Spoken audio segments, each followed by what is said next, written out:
오늘 사연의 주인공은 서울 도봉구의 60세 장서화 씨입니다. 조심하고 또 조심했지만 결국 20살 어린 연하남과의 비밀스런 사랑이 들켜버렸다고 합니다. 시작합니다. 장서화, 올해 60이다. 젊은 날, 나는 남편을 먼저 떠나보내고 두 아들을 키우느라 하루하루 눈물을 삼키며 살아있었다. 일거리가 눈에 보이면 닥치는 대로 붙잡아 손은 늘 부르트고 허리는 휘어져 있었다. 그래도 아이들만 배골치 않으면 된다고 여기고 있었으니 그게 내 전부였던 셈이다. 세월이 흘러 아이들이 제 둥지를 틀고 떠난 지금 가끔 뒤를 돌아보면 나 스스로도 믿기 어려웠다. 이렇게까지 버텨온 내가 참 기적 속에 서 있었던 것이다. 사람들은 나를 그냥 파출부라고 부르고 있었다. 그게 뭐 대수일까? 남의 집일 도와주며 밥벌이를 하고 있었지만 그 덕에 내 아이들이 자라 있었고 내 삶도 이어져 있었다. 이 나이가 되니 나는 여전히 누군가에게 필요한 사람이 되어 있었다. 손주들에게는 할머니로, 이웃들에게는 친구로, 그리고 내 스스로에게는 여전히 살아있는 사람으로 남아 있었다. 그런데 오늘 새로 가게 된 집이란 게 정말 대단했다. 강남 한복판 고급 주택가, 대문부터 남다른 기품이 흘러나오는 저택이었다. 다환기업 대표댁이라니 과연 그럴 만도 하다는 생각이 들었지만 동시에 괜히 위축되기도 했다. 이지석, 40세. 나보다 20살이나 어린 남자라고 했다. 처음엔 그냥 젊은 사장님 정도로 생각했는데 막상 마주하고 보니 생각과 달랐다. 안녕하세요. 오늘부터 청소를 도와드리게 된 장서화입니다. 정중하게 인사를 건네던 순간 서재에서 고개를 든 그 남자의 눈과 마주쳤다. 그 찰나 세상이 멈춘 것 같은 묘한 감정이 밀려왔다. 뭐라고 설명해야 할지 모르겠지만 마치 오랫동안 잠들어 있던 뭔가가 깨어나는 느낌이었다고 해야 할까? 네, 장서화 씨. 잘 부탁드립니다. 그의 목소리가 살짝 떨리고 있었다. 왜 그런지 나도 모르게 가슴이 쿵쾅거렸다. 아니, 예순에 이런 감정이라니. 정말 말도 안 되는 일이었다. 하지만 어쩔 수 없이 그런 감정이 일어나고 있었다. 그가 다시 말할 때 그 속에서 단순한 친절이 아닌 뭔가 다른 걸 느꼈다. 관심이라고 해야 할까? 아니면 내가 착각하는 건가 싶기도 했지만 분명 평범한 고용주의 인사는 아니었다. 첫날부터 이상했다. 다른 집들과는 확실히 달랐다는 게 느껴졌다. 박미선, 그의 아내는 38이라고 했는데 나보다 20살도 넘게 어린 여자였다. 그런데 왜 그렇게 우울해 보일까 싶을 정도로 표정이 어두웠다. 아침부터 저녁까지 늘 그런 식이었다. 더 이상한 건 부부 사이의 공기였다. 뭔가 차갑고 어색한 분위기가 집안에 가득했다. 아침 인사도 대충, 저녁에도 각자 따로 시간을 보내는 모습을 보면서 결혼한 지 몇 년 됐다는데 이게 정상적인 부부 관계인가 싶은 생각이 들었다. 그날 오후 서재를 청소하면서 이지석을 몰래 관찰하게 됐다. 집중해서 일하는 모습이 근사했다. 진지한 표정으로 서류를 검토하고 전화 받을 때는 목소리에 카리스마가 넘쳤다. 그런 모습을 보고 있자니 괜히 가슴이 두근거렸다. 장서화 씨. 갑자기 내 이름을 부르는 바람에 깜짝 놀랐다. 마치 들키면 안 될 무언가를 하고 있던 것처럼 말이다. 고생 많으십니다. 첫날인데 힘드실 텐데요. 그때 그가 환하게 웃었다. 이런. 가슴이 또 두근거렸다. 분명히 뭔가 잘못되고 있다는 걸 느꼈다. 60살 파출부가 20살 어린 유부남한테 이런 감정을 느끼다니 이건 정말 말이 안 되는 상황이었다. 그렇지만 그의 미소에는 뭔가 특별한 게 있었다. 단순히 고용주가 직원에게 보이는 친절한 미소가 아니라 좀 더 따뜻하고 개인적인 무언가가 담겨 있는 것 같았다. 나를 바라보는 시선에서도 그런 걸 느꼈다. 저녁에 집으로 돌아가는 길, 계속 그 미소가 떠올랐다. 그리고 그 눈빛도 나를 바라보는 시선에서 느꼈던 그 따뜻함이 자꾸만 머릿속을 맴돌았다. 버스 창가에 기대어 앉아 있으니 마치 20살 처녀 같은 기분이 들었다. 장서화, 정신 차려. 네가 누구고 저 사람이 누군데? 속으로 수없이 되뇌었지만 소용없었다. 이미 뭔가 시작된 것 같았다. 뭔지는 모르겠지만 분명히 특별한 무언가가 내 마음속에서 꿈틀거리고 있었다. 그날 밤 잠이 오지 않았다. 오랫동안 잊고 있던 감정이 다시 살아나고 있었다. 20살 때도 결혼 초기에도 느껴보지 못한 이상한 설렘이었다고 해야 할까? 가슴 한구석에서 뭔가 따뜻한 게 퍼져나가는 느낌이었다. 아니야, 착각이야. 내가 너무 외로워서 그런 거야? 아무리 부정해봐도 마음 깊숙한 곳에서는 알고 있었다. 이건 단순한 착각이 아니라는 것을. 무언가 진짜 감정이 시작되고 있다는 것을. 그리고 내일 또 그 집에 가야 한다는 사실이 무서우면서도 한편으로는 기대됐다. 사실 이런 감정을 느끼는 내 자신이 부끄럽기도 했다. 60이라는 나이에, 그것도 20살이나 어린 유부남에게 말이다. 하지만 동시에 이런 생각도 들었다. 나이가 들었다고 해서 여자로서의 감정까지 죽는 건 아니잖아. 아직 살아있는 마음인데 뭐가 그렇게 이상한가? 더욱이 남편을 잃고 나서 이런 감정을 느껴본 적이 없었다. 오직 두 아들을 키우는 것에만 매달려 살았으니까. 그러나 이제 아이들도 다 커서 독립했고 나 혼자만의 시간이 생기니 이런 감정도 되살아나는 건가 보다. 예순에 시작되는 이상한 감정. 그게 어떤 결말을 가져올지 그때는 전혀 몰랐다. 다만 가슴 한구석이 간지럽게 설레는 기분만이 있을 뿐이었다. 마치 새로운 인생이 시작되는 것 같은 그런 묘한 예감과 함께 말이다. 첫 주가 지나갔다. 아니, 정확히는 나라가 버렸다고 해야 맞겠다. 매일 아침 9시에 출근해서 오후 3시까지 일하는 동안 나는 이상한 변화를 느끼고 있었다. 거실, 침실, 주방, 화장실까지 구석구석 청소하지만 어쩐지 서재에서 보내는 시간이 제일 길어졌다. 핑계야 얼마든지 있었다. 책장 정리, 바닥 걸레질, 창문 닫기. 하지만 진짜 이유는 따로 있다는 걸 나 스스로도 잘 알고 있었다. 이지석이 일하는 모습을 보는 게 좋았다. 아니, 좋다는 표현으로도 부족할 정도였다. 마치 좋은 그림을 보는 것 같다고 해야 할까? 집중할 때의 진지한 눈빛이며 전화 받을 때 낮아지는 목소리, 가끔 눈썹을 찌푸리며 고민하는 모습까지도 하나하나가 마음에 와 닿았다. 어떤 때는 그가 커피를 마시는 손의 움직임조차 우아하게 보일 지경이었다. 장서화, 너 정말 미쳤구나. 속으로 수없이 되뇌었다. 예순의 이런 마음이라니, 그것도 20살 어린 유부남한테. 부끄럽고 창피했지만 어쩔 수 없었다. 이미 마음이 그쪽으로 기울어져 버렸으니까 말이다. 더욱이 남편을 잃고 난 후 이런 감정을 느껴본 적이 없었기에 더욱 당황스러웠다. 그런데 더 이상한 건 이지석도 나를 의식하고 있다는 점이었다. 처음에는 내가 착각하는 건 아닐까 싶었다. 혹시 내 나이에 이런 헛생각을 하는 건 아닌가 하는 불안감도 있었고, 하지만 며칠 지나고 보니 확실했다. 내가 서재에 들어갈 때마다 슬쩍 시선을 주는 것이며 지나가면서 건네는 인사말이 그냥 예의가 아닌 것 같았다. 뭔가 더 개인적이고 따뜻한 무언가가 담겨 있었다. 그런데 정작 아내 박미선와는 대화다운 대화를 하는 걸 본 적이 없었다. 아침에 각자 따로 아침 먹고 저녁에도 먼저 들어가 버리거나 늦게 들어오거나 하는 시기였다. 같은 공간에 있어도 서로 다른 세상에 사는 사람들 같았다. 이게 정상적인 부부 관계인지 의문이 들 정도였다.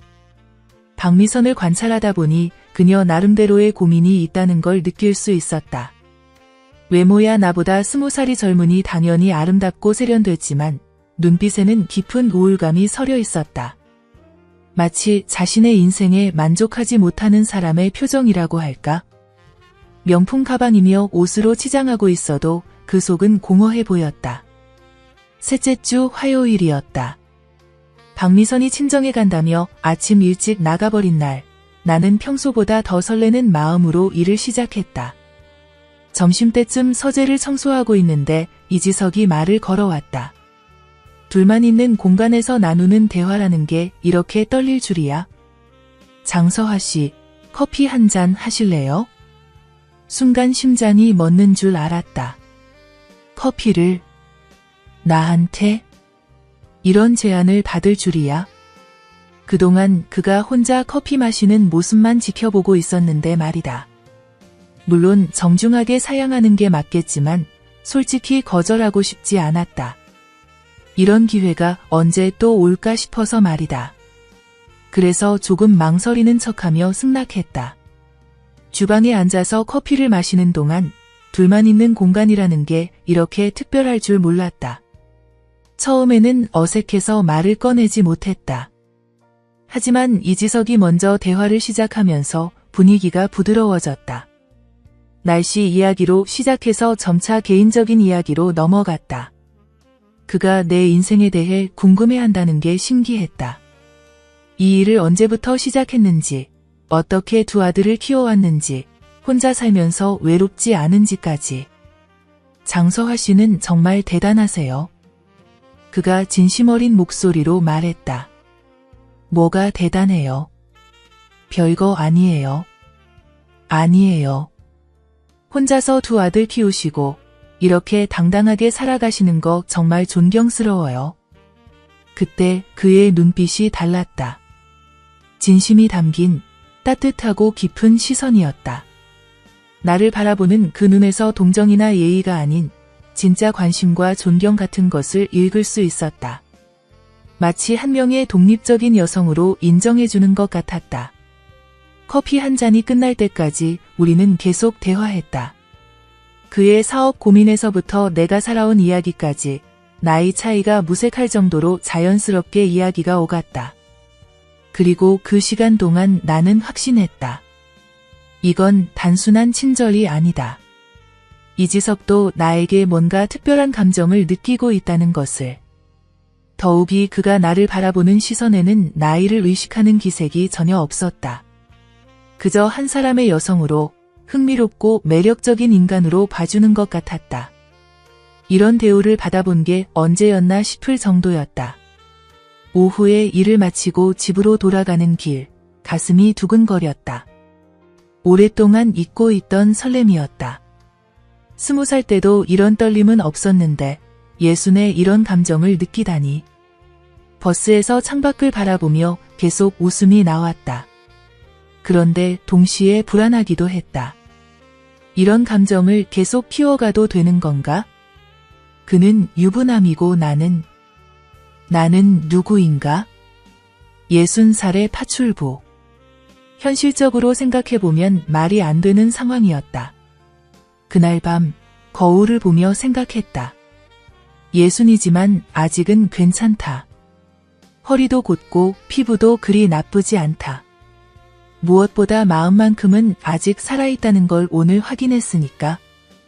하지만 그가 20살 어린 유부남이라는 사실만큼은 변하지 않는다. 그래도 뭐 어때? 마음까지 늙을 필요는 없잖아. 그렇게 스스로를 위로하며 잠들었다. 그리고 꿈꿨다. 이지석과 함께 걷는 꿈을. 20살 차이 따위는 상관없이 그저 두 사람이 서로를 좋아하는 그런 꿈을. 꿈속에서 우리는 자연스럽게 손을 잡고 걸었고 아무도 우리를 이상하게 바라보지 않았다. 아침에 눈 뜨니 현실이었지만 그 꿈의 여운은 하루 종일 사라지지 않았다. 그리고 알았다. 이미 돌이킬 수 없는 강을 건너버렸다는 것을. 이제 더 이상 단순한 호감이 아니라 진짜 감정이 자리 잡기 시작했다는 것을. 하지만 아직 어디로 향할지는 모르겠다. 다만 이 감정만큼은 소중하게 간직하고 싶다는 마음이 들었다. 설사 이루어질 수 없다 해도 이런 설렘을 느낄 수 있다는 것만으로도 감사한 일이니까 말이다.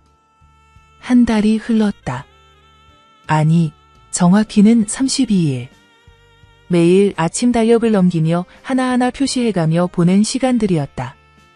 처음엔 그냥 날짜를 확인하려던 것뿐이었는데 어느새 그와의 만남을 기다리는 하루하루를 세고 있는 내 자신을 발견하곤 했다. 이런 마음을 가져도 되는 건가? 60세 여자가 이런 감정을 느껴도 되는 건가? 매일 자문하면서도 막을 수는 없었다. 이제는 더 이상 의심할 여지가 없었다. 박미선과 이지석, 이 부부는 그저 법적으로만 부부일 뿐이구나 하는 걸 매일 확인하게 됐다. 아침마다 보는 풍경이 똑같았으니까. 식탁 양 끝에 앉아 각자 신문을 보며 아침을 먹는 두 사람의 모습은 마치 한 편의 무성영화 같았다. 그 사이의 침묵이 얼음보다 차갑고 유리보다 투명했다. 박미선은 항상 스마트폰을 들여다보며 친구들과 메시지를 주고받거나 온라인 쇼핑에만 관심을 보였다. 이지석은 경제신문에 얼굴을 파묻고 있었지만 가끔 그 시선이 허공을 헤매는 걸 봤다. 마치 다른 생각에 잠겨 있는 것처럼 말이다. 두 사람이 주고받는 말이라고는 늦을 것 같아. 먼저 들어가. 저녁은 밖에서. 정도가 전부였다. 더욱 놀라운 건 박미선의 표정이었다. 38이라는 나이에 걸맞지 않게 항상 피곤해 보였고 결혼한 여자라고 하기엔 너무 공허한 눈빛을 하고 있었다. 명품 핸드백을 들고 화려한 옷을 입어도 그 눈빛만큼은 항상 어둡고 메말라 있었다. 마치 자신의 삶에 만족하지 못하는 사람, 뭔가 중요한 걸 놓치고 사는 사람의 표정이었다고 해야 할까? 저녁 시간은 더욱 적막했다. 박미선은 거실에서 드라마를 보거나 일찍 방에 들어가 버리고 이지석은 서재에서 밤늦도록 책을 읽거나 서류를 들여다봤다. 아니면 일하는 척이라도 하는 건지도 모르겠더라. 같은 공간에 있기 싫어서 말이다. 그렇게 각자 다른 시간을 보내는 두 사람을 지켜보며 결혼이라는 게 과연 무엇인지 다시 생각하게 됐다. 사랑 없는 결혼이 이렇게 삭막할 줄이야. 그런 부부의 거리가 멀어져 갈수록 이상하게도 이지석과 내 사이의 공기는 점점 더 미묘해져 갔다. 무섭도록 자연스럽게 마치 당연한 수순인 양 말이다. 그러던 어느 날 오후 박미선이 또다시 친정에 간다며 아침 일찍 나간 날이었다. 요즘 들어 그녀가 집을 비우는 횟수가 늘었는데 과연 친정에 가는 건지 아니면 다른 곳에 가는 건지 알 수가 없었다. 솔직히 말하면 그런 건 중요하지 않았다. 중요한 건 그 시간 동안 이지석과 나만이 이 넓은 집에 남겨진다는 사실이었으니까. 점심을 막 끝낸 시각, 서재 문을 열고 들어가니 이지석이 창가에 서 있었다. 등을 보이고 서서 멀리 바라보는 그의 뒷모습에서 깊은 고독이 느껴졌다. 평소에 당당하고 자신 있는 모습과는 전혀 달랐다. 어깨가 축 처져 있고 머리까지 살짝 숙이고 있는 게 마치 세상 모든 짐을 혼자 지고 있는 것 같았다. 그런 그가 갑자기 돌아서며 물었다. 결혼이 뭔지 아세요? 예상치 못한 질문에 걸레질하던 손이 멈춰버렸다. 그의 눈빛이 평소와 달랐다. 뭔가 절망적이면서도 간절한, 누군가에게 털어놓고 싶어하는 그런 표정이었다. 남편을 일찍 보낸 얘기는 이미 몇 번 나눈 적이 있어서 조심스럽게 대답했더니 그의 표정이 순간 미안해졌다. 괜한 질문을 했다며 사과하는 그에게 괜찮다고 말하며 왜 그런 질문을 하는지 물어봤다. 그때서야 이지석이 한참을 망설이더니 깊은 한숨과 함께 입을 열었다. 자신들은 사랑해서 결혼한 게 아니었다고, 사업상 필요한 결혼이었다고 털어놓았다. 박미선 아버지가 회사 대주주라서 어쩔 수 없이 맺어진 관계였다는 거다. 그런데 세월이 지날수록 더 멀어져만 간다며 서로 완전히 다른 세상에 살고 있는 것 같다고 했다. 그의 목소리에 스며든 외로움이 가슴을 찔렀다.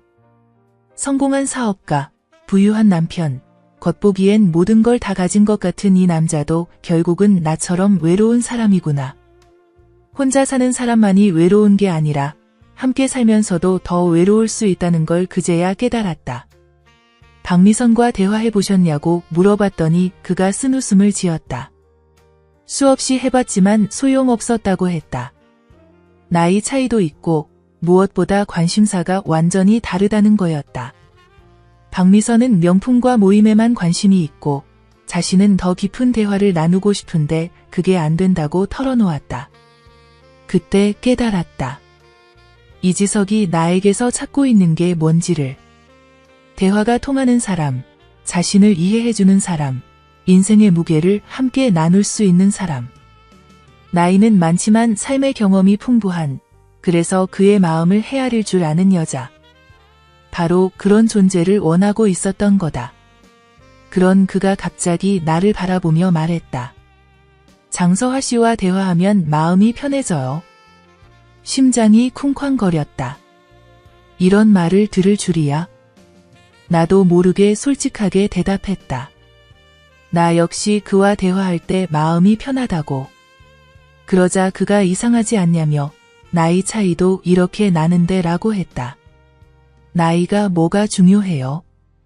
마음이 통하면 되는 거 아닌가요? 내가 그렇게 말하는 순간 공기가 바뀌었다. 서재 안에 흐르는 분위기가 완전히 달라진 거다. 단순한 동정이나 친근감이 아닌 뭔가 더 위험하고 달콤한 감정이 우리 사이에 맴돌기 시작했다. 이지석이 한 걸음 다가왔다. 나는 한 걸음 뒤로 물러서려 했지만 다리에 힘이 들어가지 않았다. 그가 조심스럽게 물었다. 이러면 안 되는 거 같냐고. 나는 당연히 안 된다고 했다. 그는 유부남이고 나는 너무 늙었다고. 결국 나이였다. 예순이라는 어쩔 수 없는 현실이었다. 하지만 이지석은 고개를 저었다. 전혀 늙지 않았다고, 오히려 매력적이라고 했다. 매력적이라니. 예순의 누군가한테 매력적이라는 말을 들을 줄이야? 가슴이 뜨거워졌다. 그 순간 나는 더 이상 견딜 수 없어서 걸레를 들고 서재를 나가버렸다. 하지만 복도에서 한참을 서 있었다. 가슴이 미친 듯이 뛰고 온몸이 떨렸다. 이런 감정을 느끼는 내 자신이 부끄럽기도 했고 동시에 이상하게 살아있다는 기분이 들기도 했다. 그날 오후 집으로 돌아가는 길이 유난히 길게 느껴졌다. 버스 안에서 창밖을 바라보며 생각했다. 이제 정말로 위험한 선에 서 있다는 것을. 한 달만 더 내디디면 돌이킬 수 없는 길로 빠져들게 된다는 것을. 하지만 동시에 알았다. 이미 그 선을 넘고 싶어 한다는 것을. 예순에 다시 찾아온 이 감정을, 이 설렘을 포기하고 싶지 않다는 것을. 비록 금지된 감정이라고 해도 이런 마음을 느낄 수 있다는 것만으로도 감사한 일이니까. 그날 밤 거울 앞에 오래 서 있었다. 주름은 늘었지만 눈빛은 여전히 살아있고 허리는 곧고 걸음걸이도 당당하다. 예순이지만 아직 여자다. 사랑할 수 있고 사랑받을 수도 있는. 장서화, 이게 마지막 기회일지도 몰라. 스스로에게 속삭였다.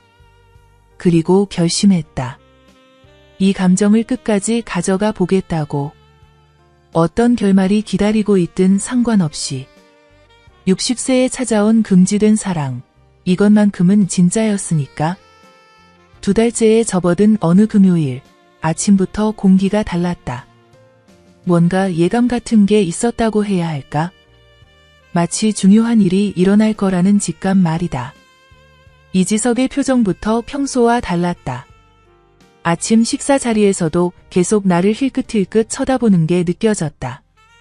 뭔가 결심한 듯한, 동시에 조심스러운 그런 눈빛이었다. 나 역시 며칠 전부터 이상한 긴장감에 시달리고 있었다. 마치 태풍 전야 같은 고요함이라고 해야 할까? 박미선은 아침 일찍부터 가방을 싸고 있었다. 친정에 일주일간 갈 거라며 투덜거리면서도 어딘가 기대하는 듯한 표정을 짓고 있었다. 사실 요즘 들어 그녀가 집을 비우는 일이 잦아졌는데 그때마다 나는 묘한 죄책감과 기대감을 동시에 느꼈다. 이런 마음을 가지는 내 자신이 부끄러우면서도 한편으로는 이지석과 단둘이 있게 된다는 사실에 가슴이 두근거렸으니까. 박미선이 나가고 나서 1시간쯤 지났을까? 거실을 청소하고 있는데 이지석이 평소보다 일찍 회사에서 돌아왔다. 보통은 저녁 늦게 들어오는데 오후 3시에 들어오다니. 현관문이 열리는 소리를 듣고 가슴이 철렁했다. 혹시 박미선이 돌아온 건 아닐까 싶어서. 그런데 이지석이었다. 평소보다 단정하게 차려입은 모습이 눈에 띄었다. 회색 정장에 진한 파란색 넥타이, 머리도 평소보다 더 정성스럽게 빗어넘긴 것 같았다. 마치 중요한 약속이라도 있는 것처럼 말이다. 일찍 오셨네요. 나는 최대한 자연스럽게 인사를 건넸지만 목소리가 평소보다 떨리는 걸 숨길 수 없었다. 점심시간이 지난 후 이지석이 나를 불렀다. 목소리에 뭔가 떨림이 있다는 걸 바로 알아차렸다. 서재로 가니 그가 창가에 서서 밖을 바라보고 있었다. 뒷모습만 봐도 긴장하고 있다는 게 느껴졌다. 한참 후에야 그가 돌아서며 말했다. 오늘 저녁에 시간 되세요? 드디어 왔구나 싶었다. 이 질문을 이미 며칠 전부터 예상하고 있었지만 막상 들으니 다리에 힘이 풀렸다.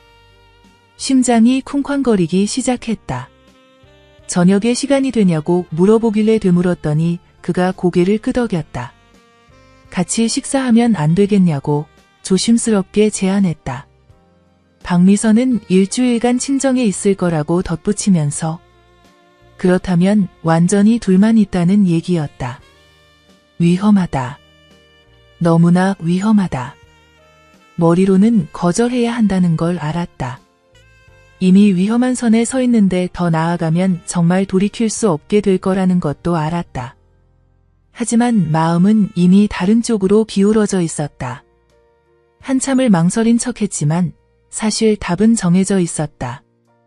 어디서 만날 거냐고 물어봤더니 그가 조용한 곳으로 가자고 했다. 우리 상황을 안다면서. 우리 상황이라니. 그 말 속에 담긴 의미를 모를 리 없었다. 이건 단순한 식사가 아니다. 선을 넘는 일이다. 결국 좋다고 대답하고 말았다. 그렇게 말하고 나서 온몸이 떨렸다. 예순에 이런 일을 하게 될 줄이야. 남의 남편과, 그것도 20살이나 어린 남자와. 오후 내내 일에 집중할 수 없었다. 걸레질을 하면서도, 청소기를 돌리면서도 계속 그 약속만 생각났다. 집에 가서 뭘 입어야 할까? 화장은 어떻게 해야 할까? 그런 것보다 더 중요한 건 이게 정말 옳은 일인가 하는 의문이었다. 장서화, 아직 늦지 않았어. 그냥 핑계대고 안 나가면 돼. 속으로 수없이 되뇌었지만 소용없었다. 마음은 이미 그쪽으로 기울어져 버렸다. 60세에 다시 찾아온 이런 감정을 포기할 수는 없었다. 집에 돌아가서 옷장 앞에서 한참을 고민했다. 너무 젊어 보이려고 하면 오히려 어색할 것 같고, 그렇다고 너무 나이 들어 보이는 옷을 입자니 자신감이 없었다. 결국 진한 남색 블라우스에 검은색 바지를 선택했다.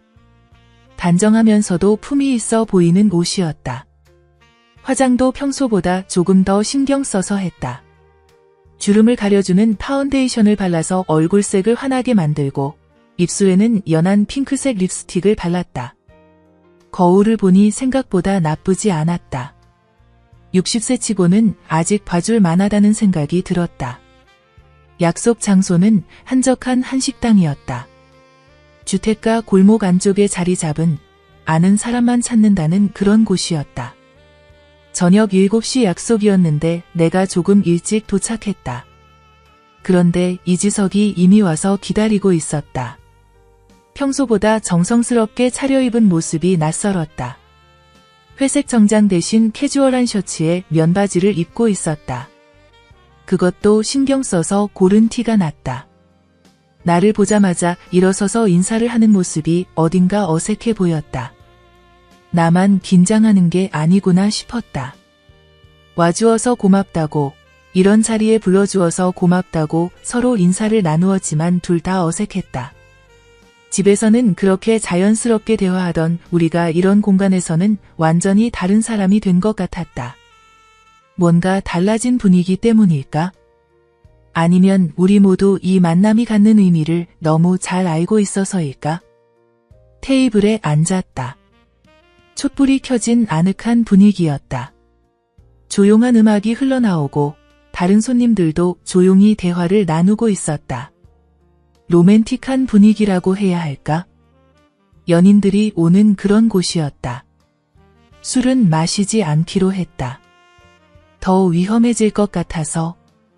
하지만 분위기는 이미 충분히 달콤했다. 촛불이 만드는 은은한 조명, 잔잔한 음악, 그리고 나를 바라보는 그의 눈빛.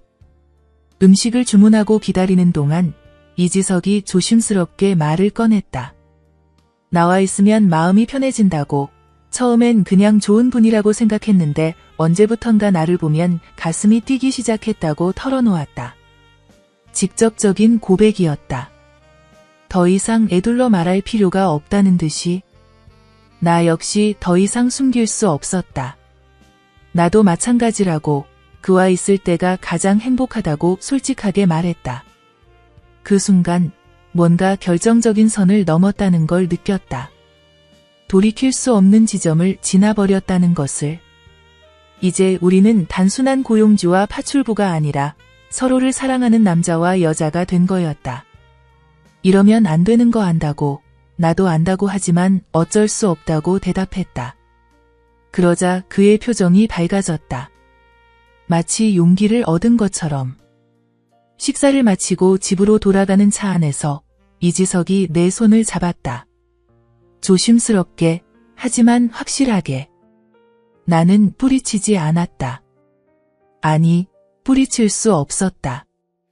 그의 손이 따뜻했다. 오랫동안 잊고 있던 남자의 온기였다. 차창 밖으로 스쳐 지나가는 야경을 보면서 생각했다. 60평생 살면서 이런 순간이 올 줄이야. 금지된 사랑이라는 게 이런 건가?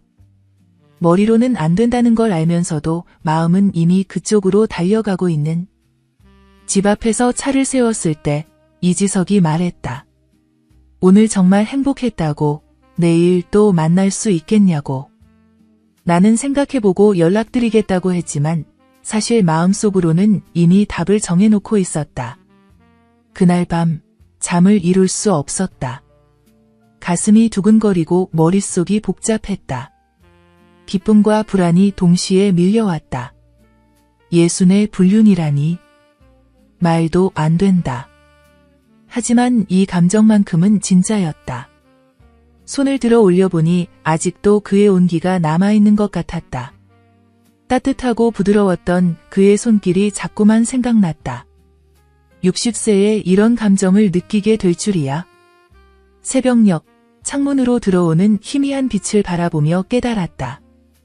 이제 정말로 돌이킬 수 없는 길에 들어섰다는 것을. 그리고 무서우면서도 기대된다는 것을. 그런데 며칠 후 정말 예상치 못한 일이 벌어졌다. 박미선이 친구들과 저녁 모임에 간다며 일찍 나간 날이었다. 나는 평소처럼 저녁 설거지를 하고 있었다. 싱크대 앞에 서서 그릇들을 정리하는데 물이 흐르는 소리와 접시 부딪히는 소리만 가득한 조용한 부엌이었다. 마음은 여전히 복잡하고 두근거렸다. 며칠 전 저녁 식사 때의 그 분위기가 자꾸만 떠올랐다. 그 순간 이지석이 다가왔다. 발자국 소리를 들을 새도 없이 갑자기 뒤에서 나를 껴안았다. 놀라서 손에 들고 있던 그릇을 놓칠 뻔했다. 이런 일이 벌어질 줄이야. 심장이 터질 듯 뛰었다. 아무 말도 할 수 없었다. 그의 팔에 갇혀버린 순간 몸 전체가 얼어붙은 듯했지만 동시에 뜨거운 전율이 온몸을 휘감았다. 이런 감정을 느끼게 될 줄 몰랐다. 그의 숨결이 목덜미에 닿았다. 부드럽지만 강한 기운이 등을 타고 전해졌다. 나는 그저 눈을 감은 채 서 있을 수밖에 없었다. 마치 꿈속에 있는 것 같았다. 잠시 후 그의 손이 천천히 내 옆구리를 따라 올라왔다. 조심스럽게, 그러나 분명하게.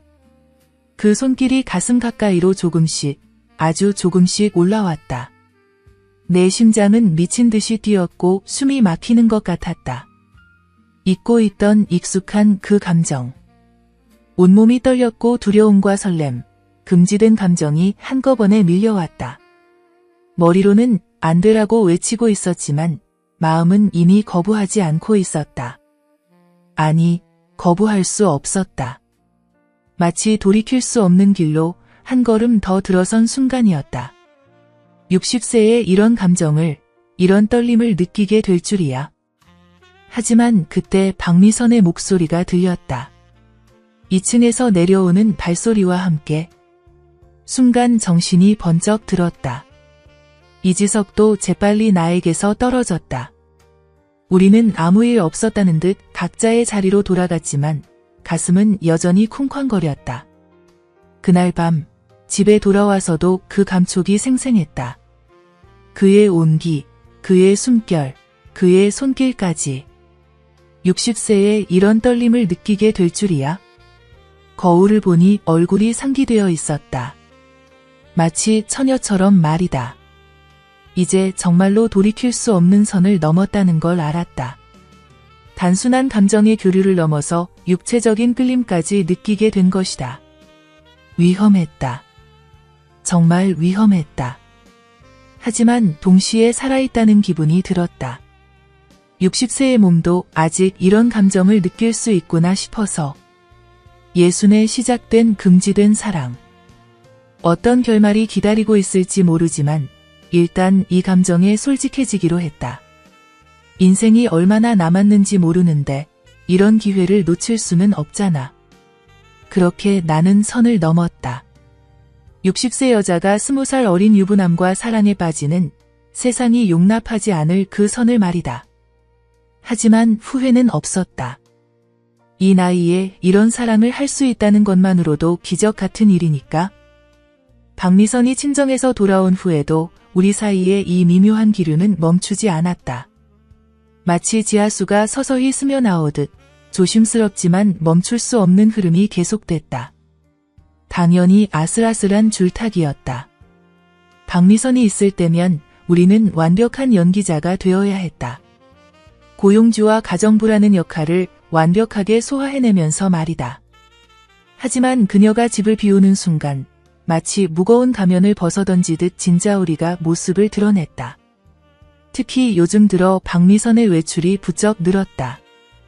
대학 동창 모임이라더니 친구들과 쇼핑이라더니 미용실에 헤어케어를 받으러 간다더니 이유도 가지가지였다. 어쩌면 무의식적으로 이 집 분위기를 답답해하는 건 아닐까 싶기도 했다.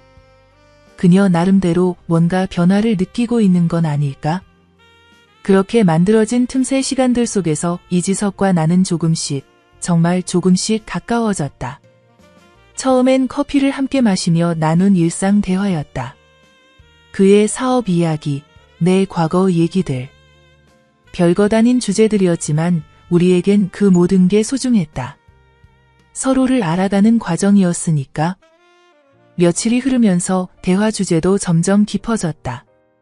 그의 결혼 생활에 대한 솔직한 고백, 사업상 고민들, 인생에 대한 철학까지.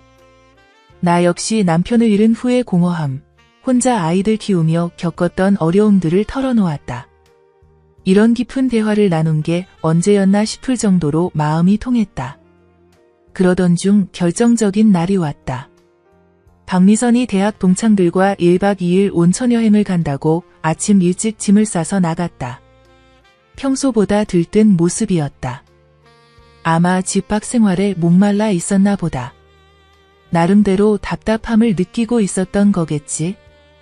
그날따라 이지석의 컨디션이 좋지 않아 보였다. 회사에서 경쟁사와 마찰이 생겼다는 얘기를 며칠 전부터 들었는데 오늘은 특히 기운이 없었다. 평소에 당당하고 활기찬 모습이 온데간데 없었다. 점심 무렵 서재로 청소하러 들어갔더니 그가 책상에 엎드린 채 깊은 한숨을 쉬고 있었다. 40대 사업가라는 위치가 무색할 만큼 지쳐 보였다. 어깨가 축 늘어져 있는 게 안쓰러웠다. 나도 모르게 발걸음이 그쪽으로 향했다. 평소라면 조용히 나가서 나중에 청소했을 텐데 오늘은 달랐다. 그냥 지나칠 수가 없었다. 그의 뒤편으로 조용히 다가가서 어깨에 손을 올렸다. 처음으로 내가 먼저 그를 만진 순간이었다. 어깨가 돌덩이처럼 굳어 있었다. 얼마나 많은 걱정을 짊어지고 있을까? 손끝으로 전해지는 그 무게감이 안타까웠다. 자연스럽게 어깨를 주물러주기 시작했다. 남편한테 해줬던 것처럼, 아들들이 어릴 때 해줬던 것처럼. 하지만 이번엔 그런 가족애와는 완전히 다른 마음이었다. 많이 힘드시죠? 그가 천천히 몸을 돌렸다. 우리 얼굴이 생각보다 가까워져서 깜짝 놀랐다. 그의 눈동자가 이렇게 깊은 갈색이었나? 처음 제대로 본 것 같았다.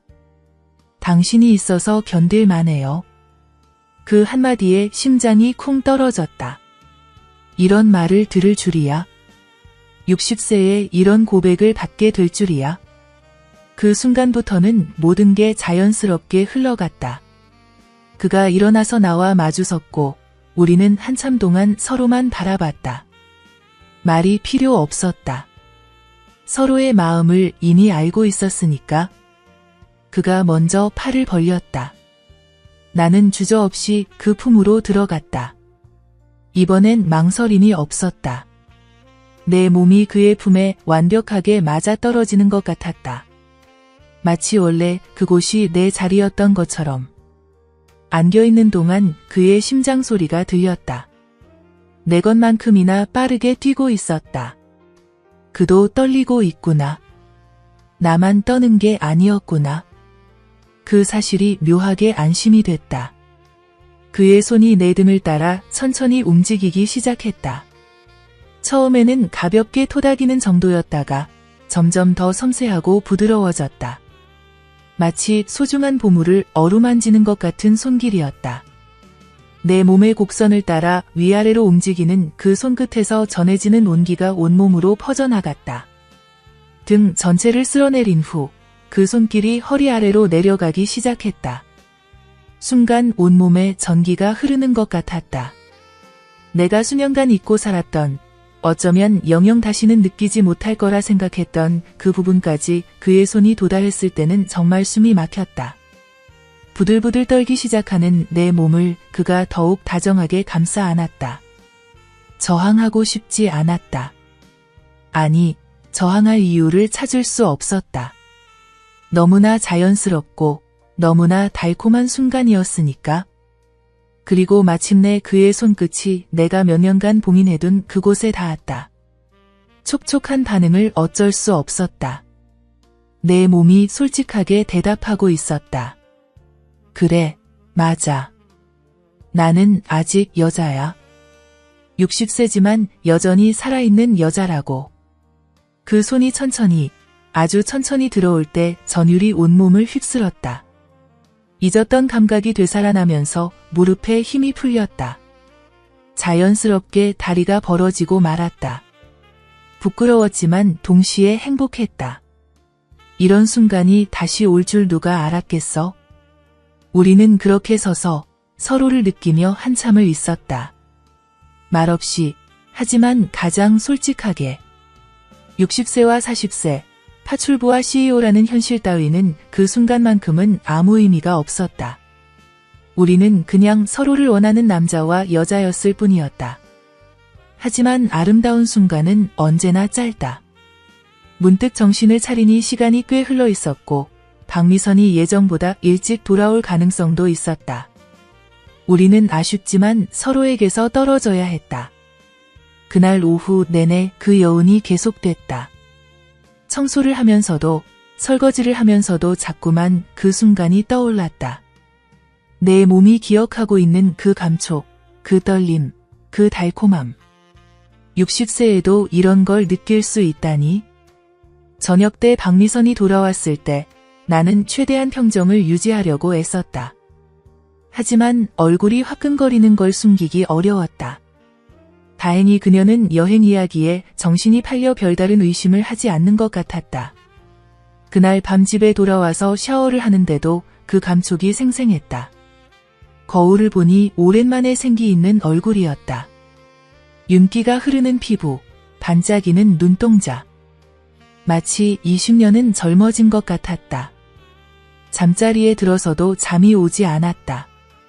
흥분과 걱정이 뒤섞인 복잡한 기분이었다. 이제 정말로 위험한 길에 접어들었다는 걸 알았다. 하지만 동시에 살아있다는 실감도 났다. 내 안에 아직 이런 열정이 남아있었구나. 며칠 후부터 박미선의 행동에 미묘한 변화가 감지되기 시작했다. 예전처럼 무심하지 않았다. 뭔가 탐색하는 듯한, 살피는 듯한 시선을 자주 보냈다. 특히 이지석과 내가 같은 공간에 있을 때면 더욱 그랬다. 직감적으로 알 수 있었다. 뭔가 눈치채기 시작했구나. 아직 확신은 없겠지만 의심의 씨앗은 심어진 것 같았다. 조심해야 했다. 더욱 더 조심해야 했다. 하지만 한 번 열린 마음의 문은 쉽게 닫히지 않았다. 그와 나누는 시선 하나하나가 전부 다 특별했고 우연히 스치는 손끝조차 전기가 흐르는 것 같았다. 60세에 이런 감정을 느끼게 될 줄이야. 얼마나 더 이런 위험한 게임을 계속할 수 있을까? 언제까지 이 비밀을 지킬 수 있을까? 불안했지만 동시에 이 순간들을 놓고 싶지 않았다. 어쩌면 인생에서 마지막일지도 모르는 이런 설렘을 포기할 순 없었다. 폭풍은 이미 시작되고 있었다. 박미선의 의심 어린 시선이 날마다 날카로워지고 있었으니까. 하지만 그때의 나는 몰랐다. 그 폭풍이 얼마나 빨리, 얼마나 무섭게 우리를 덮칠지를. 행복한 시간은 오래가지 않는 법이다. 아니, 어쩌면 너무 행복했기 때문에 더 빨리 끝이 온 건지도 모르겠다. 마치 하늘이 질투라도 하는 것처럼 말이다. 지난번 그 충격적인 순간 이후로 내 머릿속에서는 그 기억이 멈추질 않았다. 계속 돌고 돌았다. 그 거대함에 대한 놀라움, 그리고 그때 느꼈던 전율이 자꾸만 되살아났다. 그를 보면 너무 충동적으로 가까이 가고 싶었다. 내가 느낀 이 감정을 다시 한번 확인해보고 싶었다. 이게 정말 꿈이 아니었는지, 60세의 몸도 아직 이런 걸 느낄 수 있는 건지 계속 의심스러웠으니까. 그러던 어느 날 오후, 그의 아내가 친구들과의 모임에 간다며 오후에 나간 날이었다. 그날따라 내 마음속에는 묘한 충동이 꿈틀거리고 있었다. 지난번 그 충격적인 순간 이후로 계속 머릿속을 맴도는 생각들, 그리고 더 적극적이고 대담한 무언가에 대한 갈망이 말이다. 이지석은 점심 식사를 마치고 식탁에서 물을 마시고 있었다. 평온한 오후의 정적 속에서 그의 모습이 유난히 매력적으로 보였다. 하얀 셔츠 소매를 팔꿈치까지 걷어올린 모습, 집중해서 신문을 읽는 진지한 표정, 가끔 물을 마시며 생각에 잠기는 모습까지도 하나하나가 마음에 와 닿았다. 그의 목선이 물을 넘길 때마다 움직이는 것조차 섹시해 보였다. 그날은 뭔가 달랐다. 공기 자체가 다른 느낌이었다고 해야 할까? 마치 전기가 흐르는 것 같은, 무언가 일어날 것 같은 그런 긴장감이 집안을 가득 채우고 있었다. 나 역시 평소와는 다른 기분이었다. 더 대담하고 더 적극적인 무언가가 가슴속에서 꿈틀거리고 있었다. 그 순간 더 이상 참을 수 없는 충동이 밀려왔다. 지난번엔 그가 주도했다면 이번엔 내가 먼저 나서고 싶었다. 60세의 몸이지만 여전히 뜨겁게 살아있는 여자라는 걸, 그리고 그를 얼마나 원하고 있는지를 보여주고 싶었다. 이지석 씨. 내가 그의 이름을 부르자 그가 신문에서 시선을 떼고 나를 바라봤다. 그 눈빛에서 뭔가 간절한 것을 읽을 수 있었다. 나와 같은 마음이구나 싶었다. 천천히 그에게 다가갔다. 한 걸음, 또 한 걸음. 그는 신문을 내려놓고 나를 바라보고만 있었다. 놀란 기색도 있었지만 거부하는 기색은 없었다. 오히려 마치 기다렸던 것처럼 자연스럽게 받아들이는 표정이었다. 장서화 씨. 그가 내 이름을 부르는 목소리가 떨리고 있었다. 내 심장도 멈출 수 없이 뛰고 있었다. 이제 더 이상 속일 수가 없었다. 이 감정을, 이 갈망을 더 이상 숨길 수가 없었다. 그의 바로 앞에 서서 나는 천천히 무릎을 꿇었다. 그의 눈이 커졌다. 내가 뭘 하려는지 알고 있었겠지만 막상 이런 상황이 되니 당황하는 것 같았다. 안 돼요. 이러시면. 그가 만류하려 했지만 목소리에 힘이 없었다. 오히려 떨리고 있었다. 나는 고개를 저었다. 이미 마음을 정했다. 60세에 이런 충동을 느끼는 내 자신이 신기하기도 했지만 동시에 이런 감정을 느낄 수 있다는 게 감사하기도 했다. 허락도 구하지 않고 대담하게 그곳에 손을 뻗었다. 천천히, 조심스럽게. 그는 몸을 움찔했지만 거부하지 않았다. 마치 기다린 듯 조용히 받아들여 주었다. 그 순간 우리 사이에 흐르는 뜨거운 전류 같은 것을 느꼈다. 내 손에 전해지는 그 뜨거움, 그 떨림. 그가 얼마나 나를 원하고 있는지 온몸으로 느낄 수 있었다. 동시에 내 몸도 반응하고 있었다. 가슴이 뛰고 호흡이 거칠어지고 아래쪽이 촉촉해지기 시작했다. 장서화 씨. 정말. 그의 목소리가 더욱 떨렸다. 하지만 나는 멈출 수 없었다. 놀란 그에게 보답이라도 하듯 더 깊은 사랑을 보여주고 싶었다. 천천히 고개를 숙여 부드럽게 혀끝으로 감싸주었다. 그 순간 그가 깊게 신음했다. 온몸이 떨리는 것이 느껴졌다. 나 또한 이런 행위를 하는 내 자신이 놀라웠다. 60세에 그것도 20살 어린 남자에게 이런 걸 해주다니. 하지만 부끄럽지 않았다. 오히려 뿌듯했다. 천천히, 정말 천천히 움직였다. 마치 부서지면 안 되는 향긋한 포도알을 굴리듯 세상에서 가장 소중한 것을 어루만지듯 입속에서 굴렸다. 때로는 깊게, 때로는 얕게. 그의 반응을 살피면서 말이다. 이지석의 손이 내 머리를 쓰다듬었다. 그 손길이 떨리고 있었다. 나를 밀어내는 게 아니라 더 깊게 받아들이라는 듯한 부드러운 압박이었다. 그 손길에서 간절함이 전해졌다. 이렇게 좋을 줄 몰랐어요. 그가 중얼거렸다. 그 말을 들으니 더욱 열심히 하고 싶어졌다. 이 순간이라면 죽어도 좋겠다는 생각이 들 정도로 황홀했다. 60세의 몸으로도 이런 기쁨을 줄 수 있다니, 이런 사랑을 표현할 수 있다니. 시간이 얼마나 흘렀을까? 그의 몸이 점점 더 긴장하는 것이 느껴졌다. 호흡이 거칠어지고 손길이 더 간절해졌다. 나는 더욱 부드럽게, 더욱 깊게 사랑을 표현했다. 그런데 바로 그때였다. 현관문이 열리는 소리가 들렸다. 벌써 돌아오셨네요? 최대한 평정을 유지하며 인사했지만 목소리가 떨리는 걸 숨길 수 없었다. 그녀가 뭔가 이상한 듯 우리를 번갈아 쳐다봤다. 공기가 평소와 달랐나? 우리 얼굴이 상기되어 있었나? 다행히 결정적인 순간은 보지 못한 것 같았지만 그날부터 그녀의 시선이 완전히 달라지기 시작했다. 예전에는 그냥 무관심했다면 이제는 의심스럽고 탐색적이고 때로는 날카롭기까지 했다. 마치 뭔가 단서를 찾으려는 듯한 시선이었다.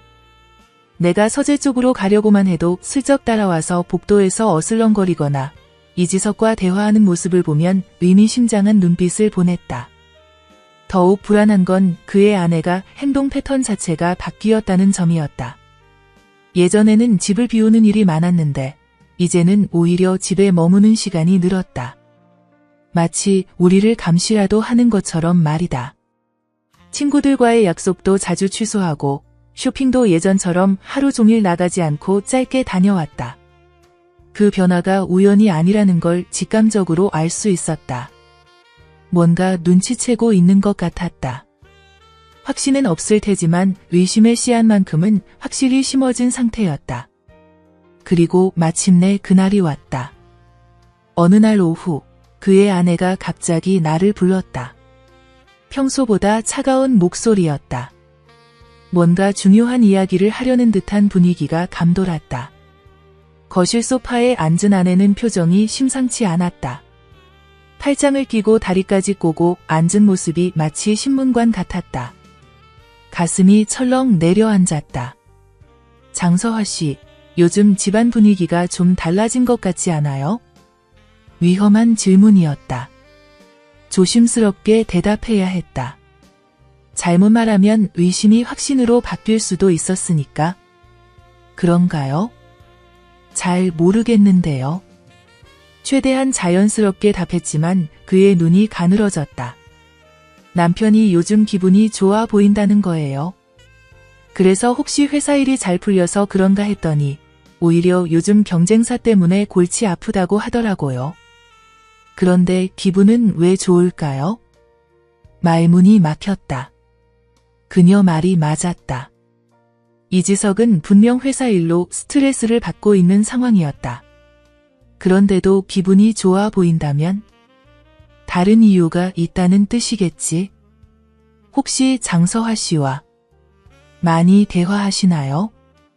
심장이 미친 듯이 뛰었다.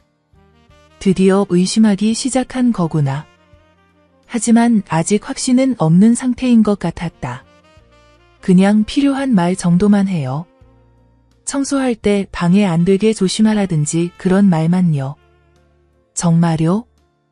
그런데 왜 남편이 장서화 씨 얘기를 자주 할까요? 장서화 씨가 어쩌고저쩌고 하면서요. 완전히 들켰다는 생각이 들었다. 아니, 적어도 의심받고 있다는 건 확실했다. 이지석이 아내 앞에서 내 얘기를 자주 했다는 뜻이었다. 아마 무의식적으로 그랬을 것이다. 사랑하는 사람의 이름은 자꾸만 입에서 맴돌게 되니까. 잘 모르겠어요. 더 이상 할 말이 없었다. 그의 아내는 한 걸음씩 다가왔다. 위압적인 자세였다.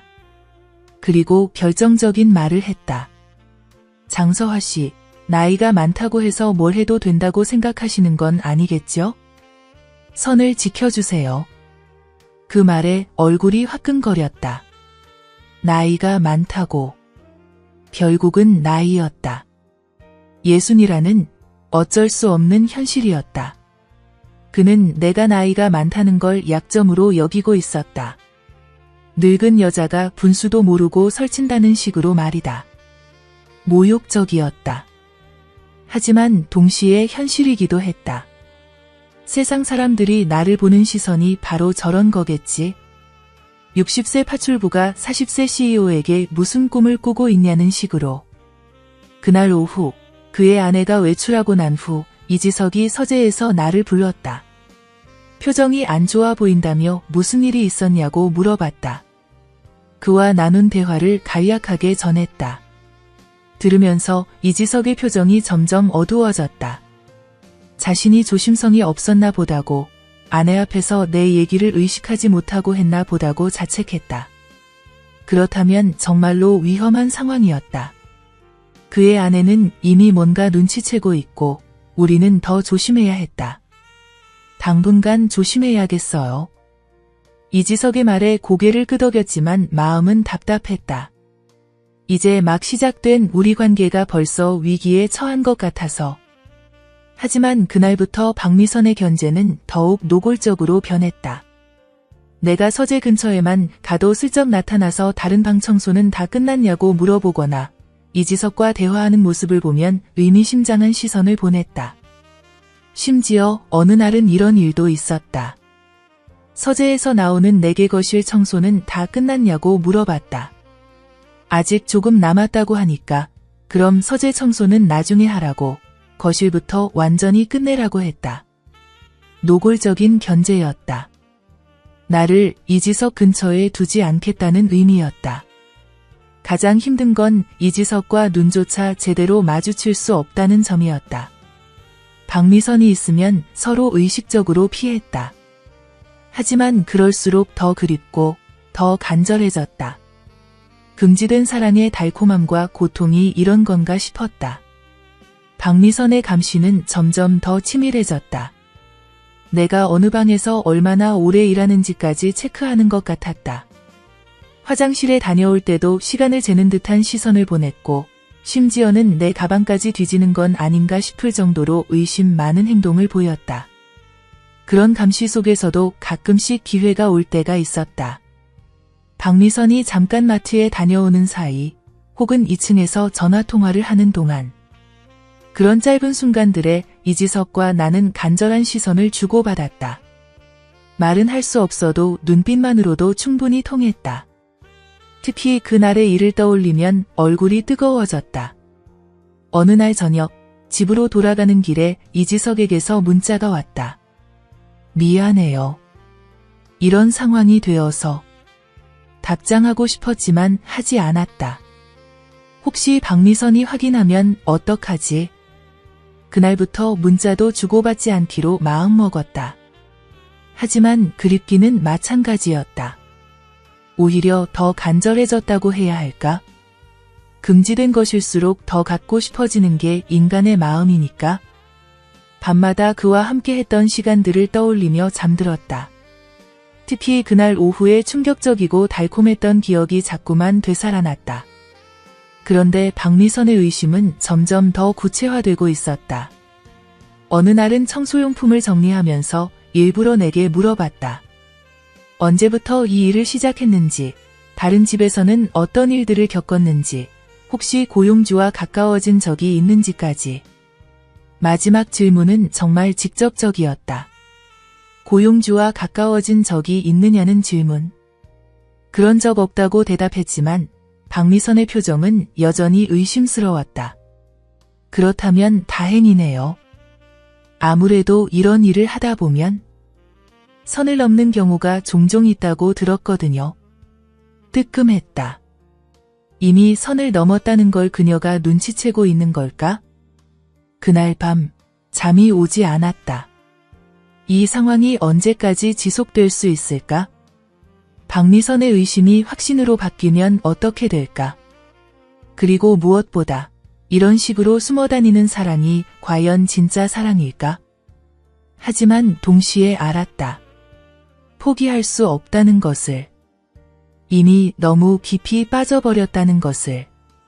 특히 그날 오후의 그 순간, 그 달콤하고 황홀했던 경험은 쉽게 잊을 수 있는 게 아니었다.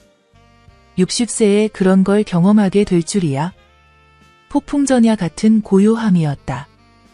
뭔가 큰일이 터질 것 같은 그런 불길한 예감이 들었다. 박미선은 이미 우리를 의심하고 있었고 증거를 찾기 위해 혈안이 되어 있는 것 같았다. 하지만 그때는 몰랐다. 그 폭풍이 생각보다 훨씬 빨리, 훨씬 거세게 몰아칠 거라는 것을. 그리고 그 폭풍이 우리의 관계를 송두리째 흔들어 놓을 거라는 것을 말이다. 일주일 동안 우리는 극도로 조심했다. 마치 얇은 얼음 위를 걷는 심정이라고 해야 할까? 박미선 앞에서는 서로 말 한마디 건네지 않았고 시선조차 마주치지 않으려 애썼다. 하지만 그럴수록 마음속 갈망은 더욱 커져만 갔다. 목마른 사막의 나그네가 신기루라도 쫓듯 우리는 서로를 그리워했다. 그런데 운명이란 게 참 잔인하다. 가장 조심스럽게, 가장 신중하게 행동하던 바로 그 순간에 모든 게 산산조각이 났다. 그날도 평범한 화요일이었다. 아침부터 이상하게 가슴이 두근거렸지만 그저 며칠째 계속된 긴장감 때문이라고 생각했다. 박미선은 오후에 친구와 백화점에 간다고 했다.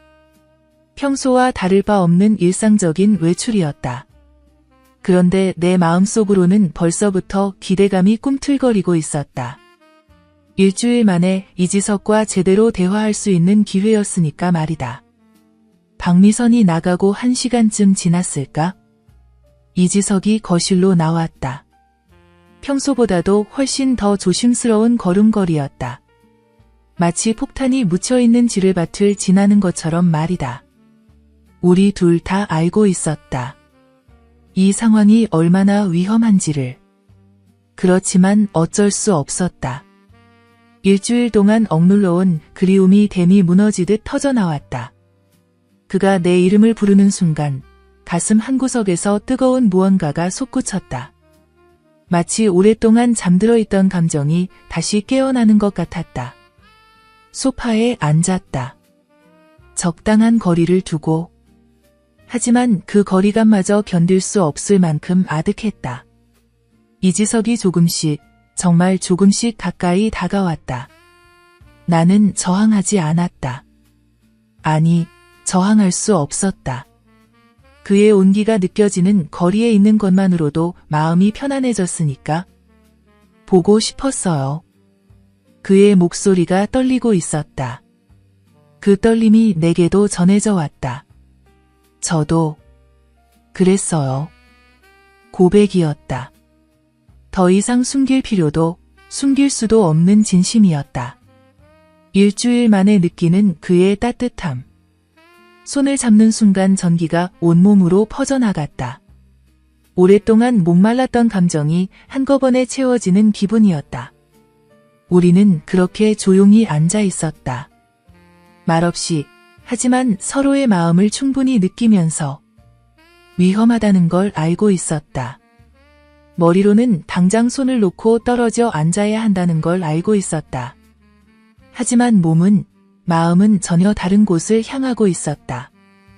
마치 나비가 불빛을 향해 날아가듯 우리는 서로에게 이끌렸다. 그때였다. 뭐 하는 거예요? 등 뒤에서 날카롭게 파고드는 목소리. 얼음보다 차가운 칼날처럼 예리한 그 음성을 듣는 순간 온 세상이 멈춰버렸다. 박미선이었다. 언제 돌아왔는지, 얼마나 오래 지켜봤는지도 모른 채 우리는 완전히 붙잡혔다. 순간 온몸에 피가 거꾸로 흐르는 것 같았다. 심장이 목구멍까지 치밀어 오르고 숨이 막혔다. 이지석도 마찬가지였다. 그의 얼굴이 하얗게 질려가는 게 보였다. 우리는 황급히 손을 놨지만 이미 늦어도 한참 늦었다. 결정적인 순간이 목격당한 것이다. 박미선이 현관문을 쾅 닫으며 거실로 성큼성큼 걸어왔다. 그 발걸음 소리 하나하나가 심판의 망치처럼 들렸다. 얼굴이 새하얗게 질려 있으면서도 동시에 분노로 벌겋게 달아오른 기묘한 표정이었다.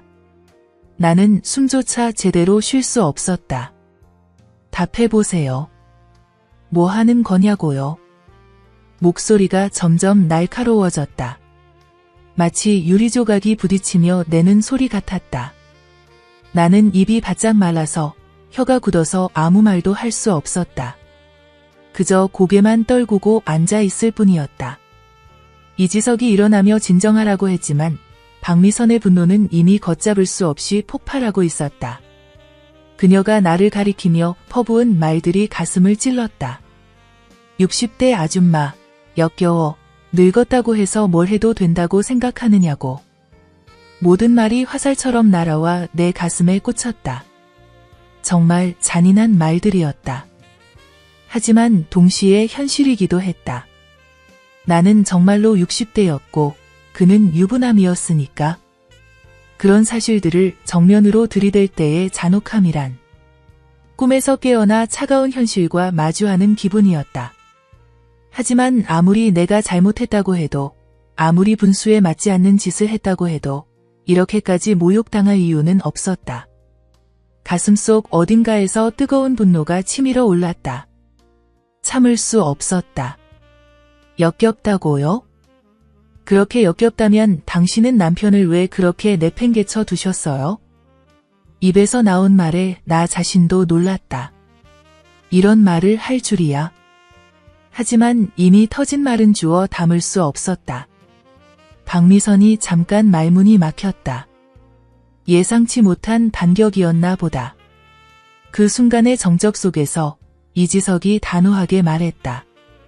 바람이 아니라 사랑이라고. 그 고백을 듣는 순간 세상이 다시 한번 멈춰버렸다. 이런 상황에서, 이런 위기의 순간에 그런 말을 들을 줄이야. 내 심장이 터질 것 같았다. 기쁨과 두려움이 동시에 밀려왔다. 그가 나를 사랑한다고 공개적으로 당당하게 선언한 것이다. 하지만 동시에 이제 모든 게 끝났다는 것도 알 수 있었다. 박미선의 히스테리는 더욱 심해졌다. 미쳤다고, 말도 안 된다고 소리치며 머리를 감싸 쥐었다. 40살 남자가 60살 여자를 사랑한다니 세상에 이런 일이 어디 있느냐며 울분을 터뜨렸다. 더 이상 견딜 수 없었다. 이 모든 상황이, 이 모든 고통이 나 때문에 벌어진 일이었다. 내가 분수를 모르고 헛된 꿈을 꾸었기 때문에. 가방을 들며 일어났다. 더 이상 여기 있어서는 안 된다는 걸 알았다. 이지석이 나를 붙잡으려 했다. 가지 말라고, 안 된다고 애원했다. 하지만 나는 고개를 저었다. 이미 모든 게 끝났다. 돌이킬 수 없을 만큼 망가져 버렸다. 더 이상 그를 곤경에 빠뜨릴 수는 없었다. 죄송합니다. 정말 죄송합니다. 그것이 내가 그 집에서 한 마지막 말이었다. 문을 나서는 순간 등 뒤에서 들리는 소리들이 점점 멀어져 갔다. 이지석의 절망스러운 목소리도 박미선의 분노 섞인 외침도 모든 게 꿈처럼 사라져 갔다. 집으로 가는 길이 이렇게 길게만 느껴질 줄이야. 버스 안에서, 지하철에서 사람들의 시선이 모두 나를 향하고 있는 것 같았다. 마치 내 이마에 불륜녀라고 쓰여 있는 것처럼. 60세에 이런 일을 당하게 될 줄이야. 눈물이 멈추지 않았다. 부끄러움과 후회, 그리고 무엇보다 이지석에 대한 미안함이 가슴을 짓눌렀다.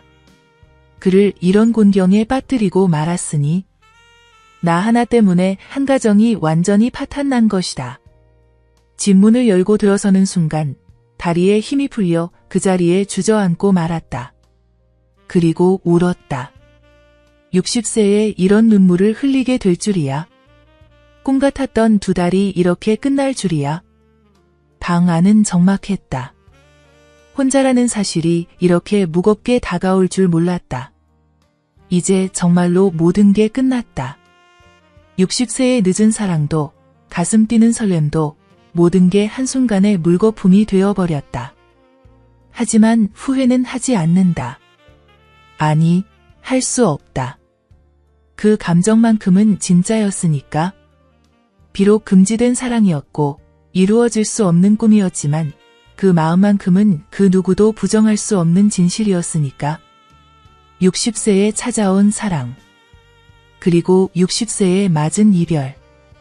이제 정말로 새로운 인생을 시작해야 할 때다. 혼자서, 이 아픔을 품고서. 그날로 나는 이지석의 집과 완전히 인연을 끊었다. 아니, 끊어야만 했다. 선택의 여지가 없었다. 집에 돌아와서 문을 닫는 순간 온몸에 힘이 빠져나가는 것 같았다. 마치 실에 매달려 있던 인형의 줄이 끊어진 것처럼 말이다. 다리에 힘이 풀려 현관 바닥에 그대로 주저앉았다. 그리고 울었다. 60세에 이런 눈물을 흘리게 될 줄이야. 부끄러움과 후회, 그리고 말로 표현할 수 없는 상실감이 뒤섞인 눈물이었다. 박미선이 내게 퍼부었던 말들이 녹음기처럼 귓가에서 반복됐다. 60대 아줌마, 역겨워, 늙었다고 해서 뭘 해도 된다고 생각해. 칼날처럼 날카로운 그 말들이 가슴을 후벼 팠다. 가장 아픈 건 그 말들이 완전히 틀린 게 아니라는 점이었다. 나는 정말로 60대였고 정말로 남의 남편을 사랑했으니까. 현실이란 이렇게 잔혹한 것이구나 싶었다. 하지만 역겨운 건 아니었다. 적어도 내게는. 내가 느낀 그 감정만큼은 순수하고 진실했으니까. 나이가 들었다고 해서 사랑할 권리까지 박탈당해야 하는 건가 싶어 억울하기도 했다. 첫날 밤은 한숨도 잘 수 없었다. 침대에 누워 천장을 바라보며 계속 그 장면을 되돌렸다. 박미선이 나타났을 때의 그 순간, 모든 게 무너져 내리던 그 찰나. 눈을 감으면 이지석의 얼굴이 떠올랐다. 마지막에 나를 붙잡으려던 그의 절망스러운 표정. 가시면 안 돼, 라고 외치던 목소리. 그 기억이 가슴을 짓눌렀다. 새벽 4시까지 뒤척이다가 겨우 잠들었는데 꿈에서도 그를 만났다. 꿈속에서 우리는 여전히 행복했다. 아무도 우리를 방해하지 않았고 나이 차이 따위는 문제가 되지 않았다. 그저 서로를 사랑하는 두 사람이었을 뿐이었다. 그런데 꿈에서 깨어나니 차가운 현실이 다시 밀려왔다. 베개가 눈물로 흠뻑 젖어 있었다. 둘째 날부터는 현실과 마주해야 했다. 새로운 파출부 일자리를 알아봤다. 먹고 살아야 했으니까. 하지만 마음은 공허했다. 마치 몸의 일부가 떨어져 나간 것 같은 허전함이었다. 무슨 일을 해도 집중이 안 됐다. 걸레질을 하다가도 설거지를 하다가도 문득문득 이지석 생각이 났다. 그의 서재에서 보낸 그 오후들이 떠올랐다. 그가 집중해서 일하는 모습을 지켜보던 시간들, 커피를 함께 마시며 나눈 깊은 대화들, 처음 손을 잡았을 때의 그 전율까지. 모든 게 꿈같이 아련했다. 정말 그런 일들이 있었나 싶을 정도로 말이다. 특히 힘든 건 마트에 갈 때였다. 다환기업 제품들을 볼 때마다 심장이 덜컥 내려앉았다. 라면, 과자, 음료수. 그가 만든 회사의 제품들이 진열대 곳곳에 있었다. 그의 흔적들이 일상 속 구석구석에 숨어 있었다. 피하고 싶어도 피할 수 없는 현실이었다. 어떤 날은 그 제품들을 보다가 마트 한복판에서 눈물이 날 뻔했다. 사흘째 되던 날, 이지석에게서 문자가 왔다. 장서화 씨, 미안해요. 제 잘못이에요. 핸드폰 화면을 보는 순간 손이 덜덜 떨렸다. 이런 연락이 올 줄은 생각도 못했다. 답장하고 싶었다. 아니에요. 잘못한 건 저예요. 라고 말하고 싶었다. 하지만 할 수 없었다.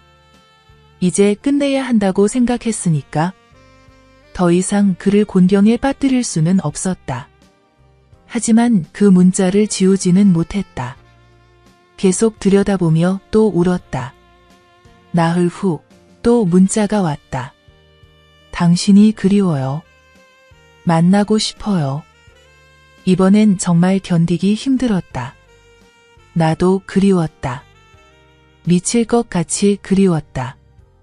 그 따뜻한 눈빛, 내 손을 잡아주던 포근함, 나를 이해해주던 마음.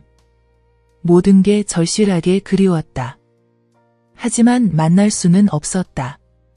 만나면 또 상처받을 게 뻔했고 무엇보다 그에게 더 큰 피해를 줄 수도 있었다.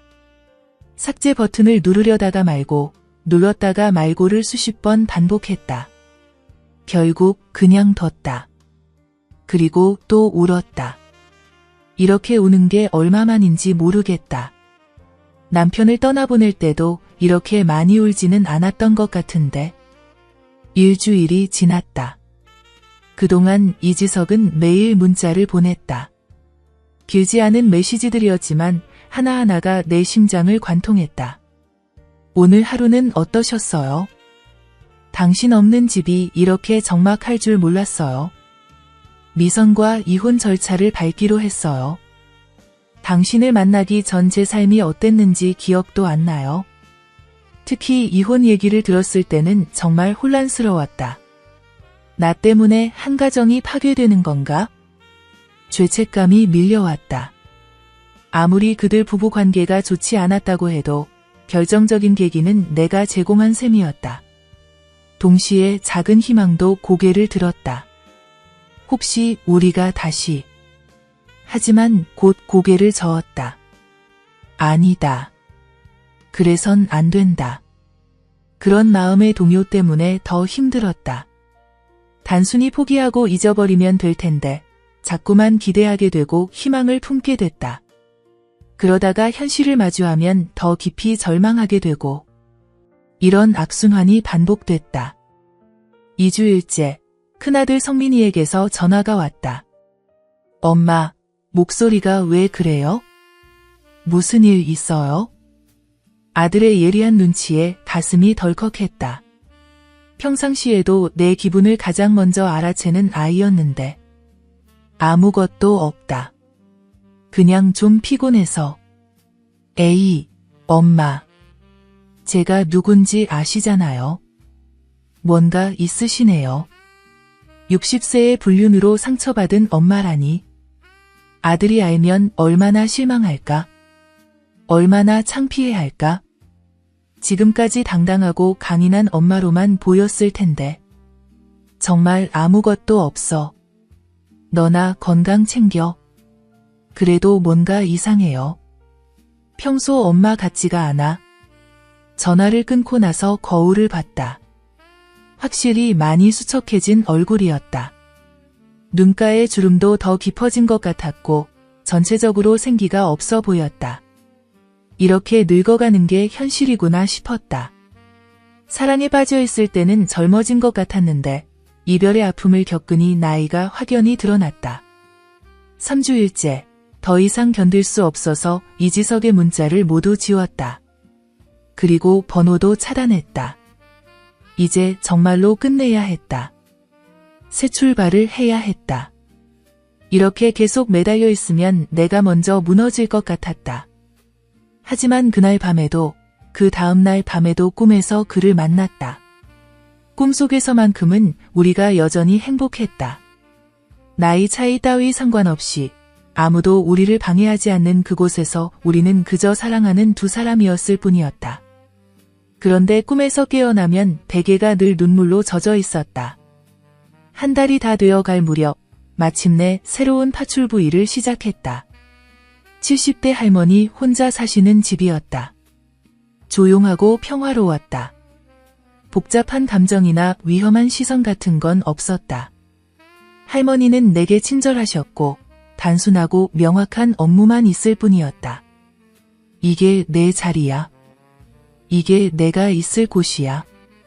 스스로에게 수없이 되뇌었다. 60세의 파출부, 그게 내 현실이었다. 20살 어린 대표와 사랑에 빠지는 건 꿈같은 이야기였을 뿐이다. 신데렐라는 동화 속에만 있는 거야. 호박마차는 자정이 되면 다시 호박으로 돌아가는 법이고. 그런데 왜 이렇게 허전할까?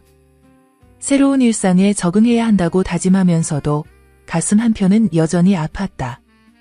마치 몸의 일부가 잘린 것 같은 아픔이 계속됐다.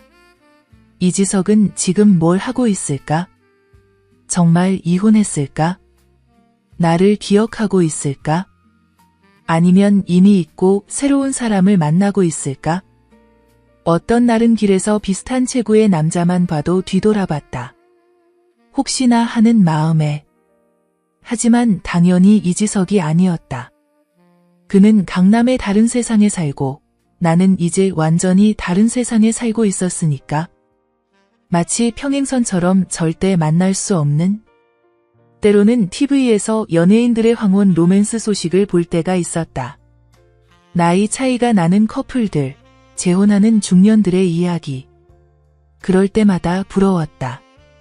저들은 당당하게 사랑하는데 왜 나는 이렇게 숨어야만 했을까? 나이가 많은 게 그렇게 큰 잘못일까? 그렇게 한 달이 지나갔다. 상처는 아직 아물지 않았지만 그래도 견뎠다. 60세의 질긴 생명력으로, 아직 포기할 수 없는 삶의 무게로. 매일 아침 일어나서 일하고 저녁에 집에 돌아와서 혼자 밥 먹고 TV 보다가 잠드는 일상. 평범하고 단조롭지만 그래도 삶은 계속됐다. 하지만 가끔, 정말 가끔씩은 생각했다. 만약 다시 만난다면? 만약 다시 기회가 온다면? 그때는 어떻게 해야 할까? 이번에는 더 용감해질 수 있을까? 그런 생각을 할 때마다 스스로를 다그쳤다. 장서화, 꿈깨, 현실을 봐. 하지만 마음 깊숙한 곳에서는 알고 있었다. 그 사랑만큼은 진짜였다는 것을. 그리고 그런 사랑을 다시 만나기는 어렵다는 것을. 60세의 이별. 그것은 20대의 이별과는 달랐다. 더 절망적이고, 더 현실적이고, 더 아팠다. 시간이 얼마 남지 않았다는 절박함 때문일까? 아니면 이런 감정을 다시 느끼기 어렵다는 두려움 때문일까? 그래도 살았다. 하루하루를 버텨냈다. 그 아픔을 품고서도 말이다. 어쩌면 그 아픔조차 소중한 것일지도 모른다. 60세에도 이렇게 사랑할 수 있었다는 증거니까? 밤하늘을 올려다보며 생각했다. 저 별들 중에 혹시 그도 같은 별을 보고 있을까? 같은 달을 바라보고 있을까? 그리고 나처럼 그리워하고 있을까? 그런 바보 같은 생각을 하면서도 그 생각만으로도 조금은 위로가 됐다. 사랑은 이렇게 끝나는 거구나. 드라마처럼 극적이지도 영화처럼 아름답지도 않게. 그냥 조용히, 천천히, 아프게. 하지만 그 아픔 속에서도 그 사랑만큼은 여전히 빛나고 있었다. 60세의 가슴 한구석에서 아무도 모르게. 이지석과 헤어진 지 2달 반이 지났다. 정확히는 76일, 처음에는 하루하루가 1년 같았는데 이제는 시간의 감각마저 무뎌진 것 같았다. 마치 회색빛 안개 속에서 길을 잃고 헤매는 기분이라고 해야 할까? 새로운 파출부 일을 시작했지만 마음은 여전히 공허했다. 70대 할머니 집에서 하는 일은 이전과 비교할 수 없을 만큼 단조로웠다. 청소, 빨래, 간단한 요리. 복잡한 감정이나 은밀한 시선, 가슴 뛰는 순간들은 없었다. 그냥 평범한 일상이었다. 너무나도 평범한. 하지만 바로 그 평범함이 이렇게 지루하고 공허할 줄 몰랐다. 예전에는 이런 일상이 편안했었는데 이제는 마치 색깔 없는 그림을 보는 것 같았다. 그를 만나기 전에 내 삶이 어땠었나 하고 생각해 보려 해도 기억이 흐릿했다. 마치 그 이전 삶은 흑백 영화였고 이지석과 보낸 시간만이 선명한 컬러였던 것처럼 말이다. 가장 힘든 건 여전히 밤이었다. 낮에는 일에 집중하려고 애썼다. 할머니와 소소한 대화를 나누고 정성스럽게 청소하고 맛있는 반찬을 만들어 드리려고 노력했다.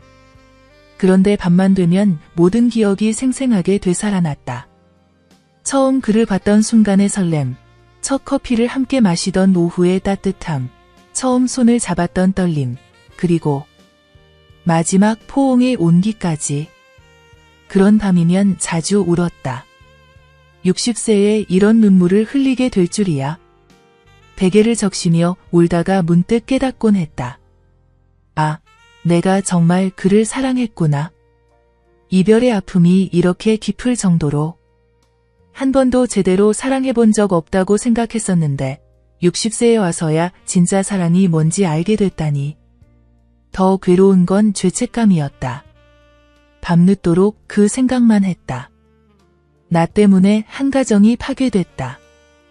아무리 그들 부부 관계가 좋지 않았다고 해도, 아무리 형식적인 결혼이었다고 해도 결정적인 계기는 내가 제공한 셈이었다.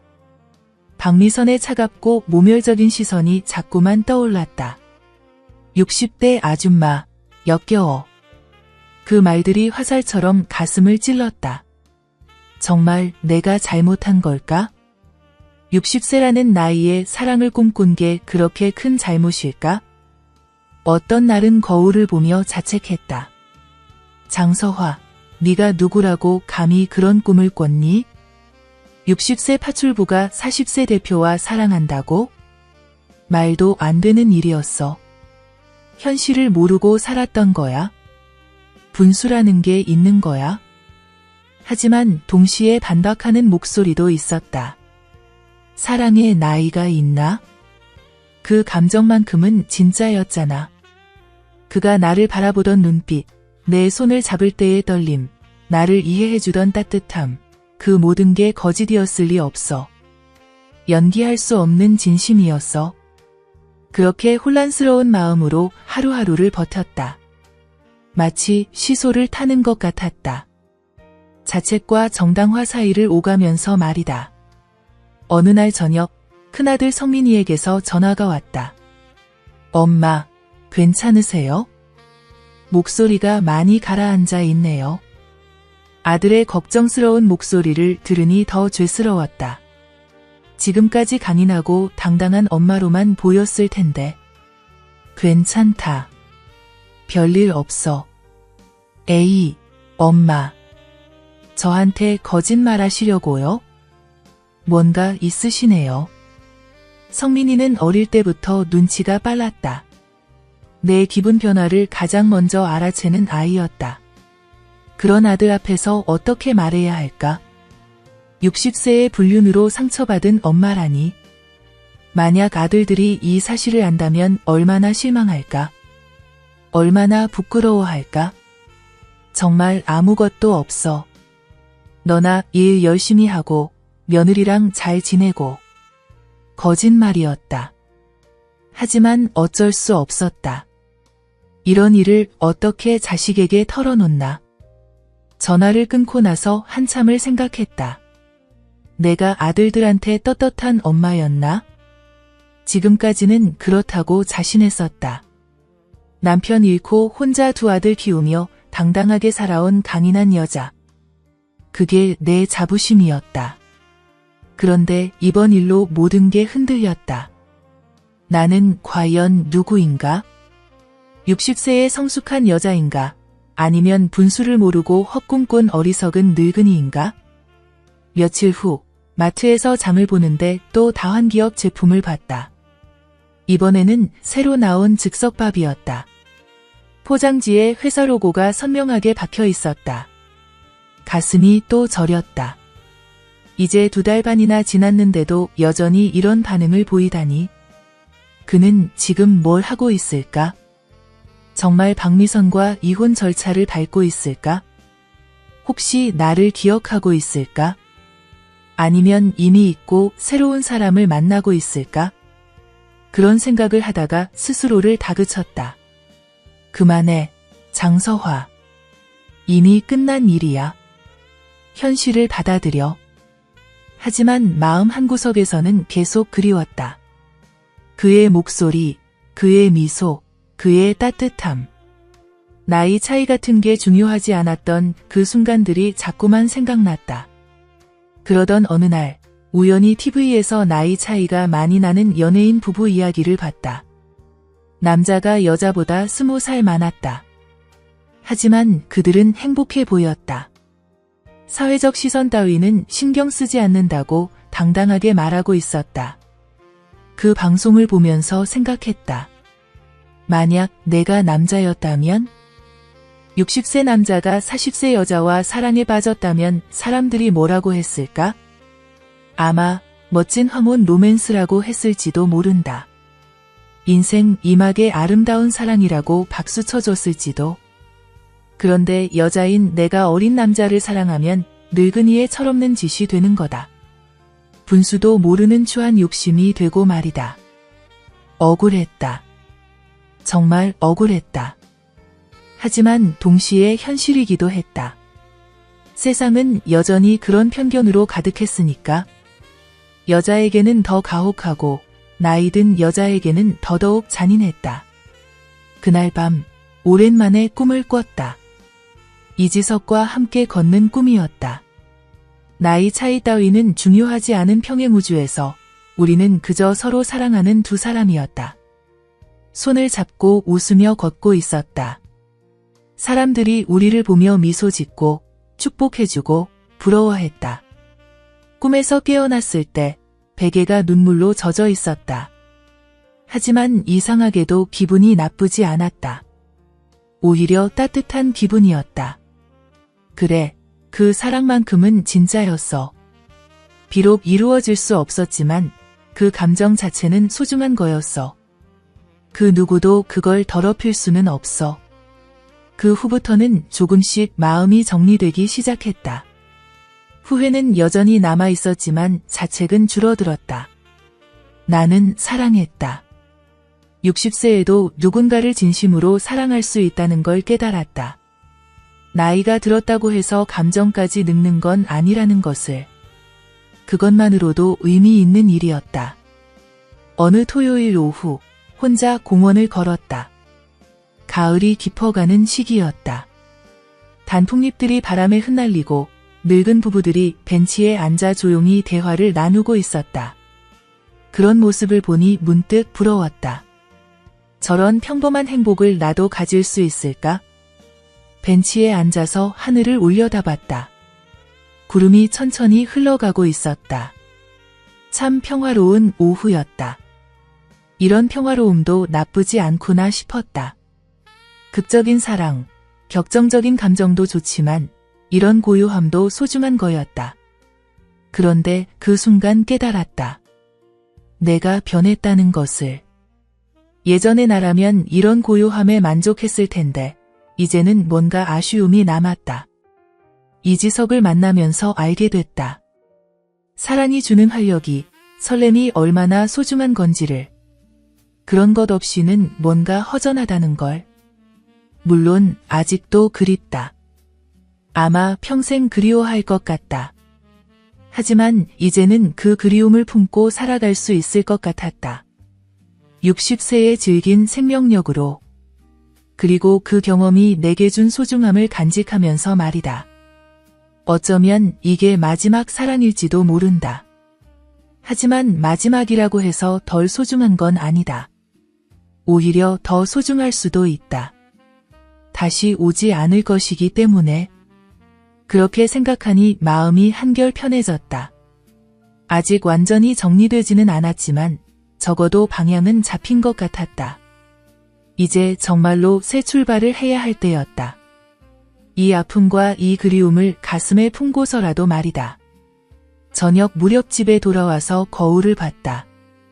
2달 반 전보다는 많이 나아진 것 같았다. 여전히 수척하지만 눈빛에는 조금씩 생기가 돌고 있었다. 그래, 나는 살아있다. 아직 살아있어. 그리고 사랑할 수 있어. 그날 밤 오랜만에 평온하게 잠들었다. 꿈은 꾸지 않았다. 아니, 꾸었는지도 모르지만 기억나지 않았다. 그저 깊고 고요한 잠이었다. 마치 무거운 짐을 조금씩 내려놓기 시작한 것 같은 그런 잠말이다. 60세의 혼란스러운 마음. 사랑과 이별 사이에서, 현실과 꿈 사이에서, 자책과 정당화 사이에서 흔들리던 마음이 조금씩 정리되어 가고 있었다. 완전하지는 않지만 그래도 앞으로 나아갈 힘은 생긴 것 같았다. 어떤 미래가 기다리고 있을지 모르지만 이제는 두렵지 않았다. 60세에도 이렇게 사랑할 수 있다는 걸 알았으니까. 그 경험만으로도 내 인생은 충분히 풍요로워진 거니까. 3달이 흘렀다. 이제는 하루하루가 그렇게 길게 느껴지지 않았다. 새로운 일상에 조금씩 적응해 가고 있었다고 해야 할까? 70대 할머니 댁에서의 일은 여전히 단조로웠지만 그 단조로움이 주는 평화로움에도 익숙해졌다. 복잡한 감정이나 위험한 시선 같은 건 없었다. 그냥 깔끔하게 청소하고 정성스럽게 요리해드리고 할머니와 소소한 대화를 나누는 일상이었다. 할머니는 참 좋은 분이셨다. 때로는 옛날 이야기를 들려주시기도 하고 내가 만든 음식을 맛있게 드시며 고마워하기도 했다. 그런 소소한 감사 인사가 마음을 따뜻하게 해주었다. 이런 것도 나름의 보람이구나 싶었다. 그래도 가끔은 그리웠다. 이지석이. 특히 저녁 때 집으로 돌아가는 길에 그런 생각이 많이 들었다. 그는 지금 뭘 하고 있을까? 정말 이혼했을까? 새로운 사람을 만났을까? 하지만 이제는 그런 생각을 할 때마다 스스로를 다독였다. 그만해, 장서화. 이미 끝난 일이야. 너는 너대로 잘 살아가고 있잖아. 그런데 그날은 달랐다. 토요일 오후, 평소보다 일찍 일을 마치고 대형마트에 장을 보러 갔다. 할머니가 좋아하시는 과일도 사고 일주일치 생필품도 사야 했다. 주말이라 그런지 마트는 사람들로 북적였다. 가족 단위로 온 사람들, 연인들, 혼자 온 사람들까지 다양한 모습들이 눈에 들어왔다. 카트를 끌고 이것저것 담으며 돌아다니고 있었는데 갑자기 익숙한 목소리가 들렸다. 죄송합니다. 잠깐만요. 심장이 멎는 줄 알았다. 이 목소리, 절대 잊을 수 없는 목소리였다. 꿈에서도 수없이 들었던, 깨어나면 그리워했던 그 목소리. 천천히 뒤를 돌아봤다. 그리고 그를 봤다. 이지석이었다. 그도 나를 보고 깜짝 놀란 표정을 지었다. 마치 유령을 본 것처럼 말이다. 순간 시간이 멈춘 것 같았다. 마트의 소음, 사람들의 웅성거림, 진열대의 형광등 불빛까지도 모든 게 사라지고 우리 둘만 남은 것 같았다. 그가 떨리는 목소리로 내 이름을 불렀다. 나는 입이 바짝 말라서 대답할 수 없었다. 3달 만에 보는 그의 모습은 많이 달라져 있었다.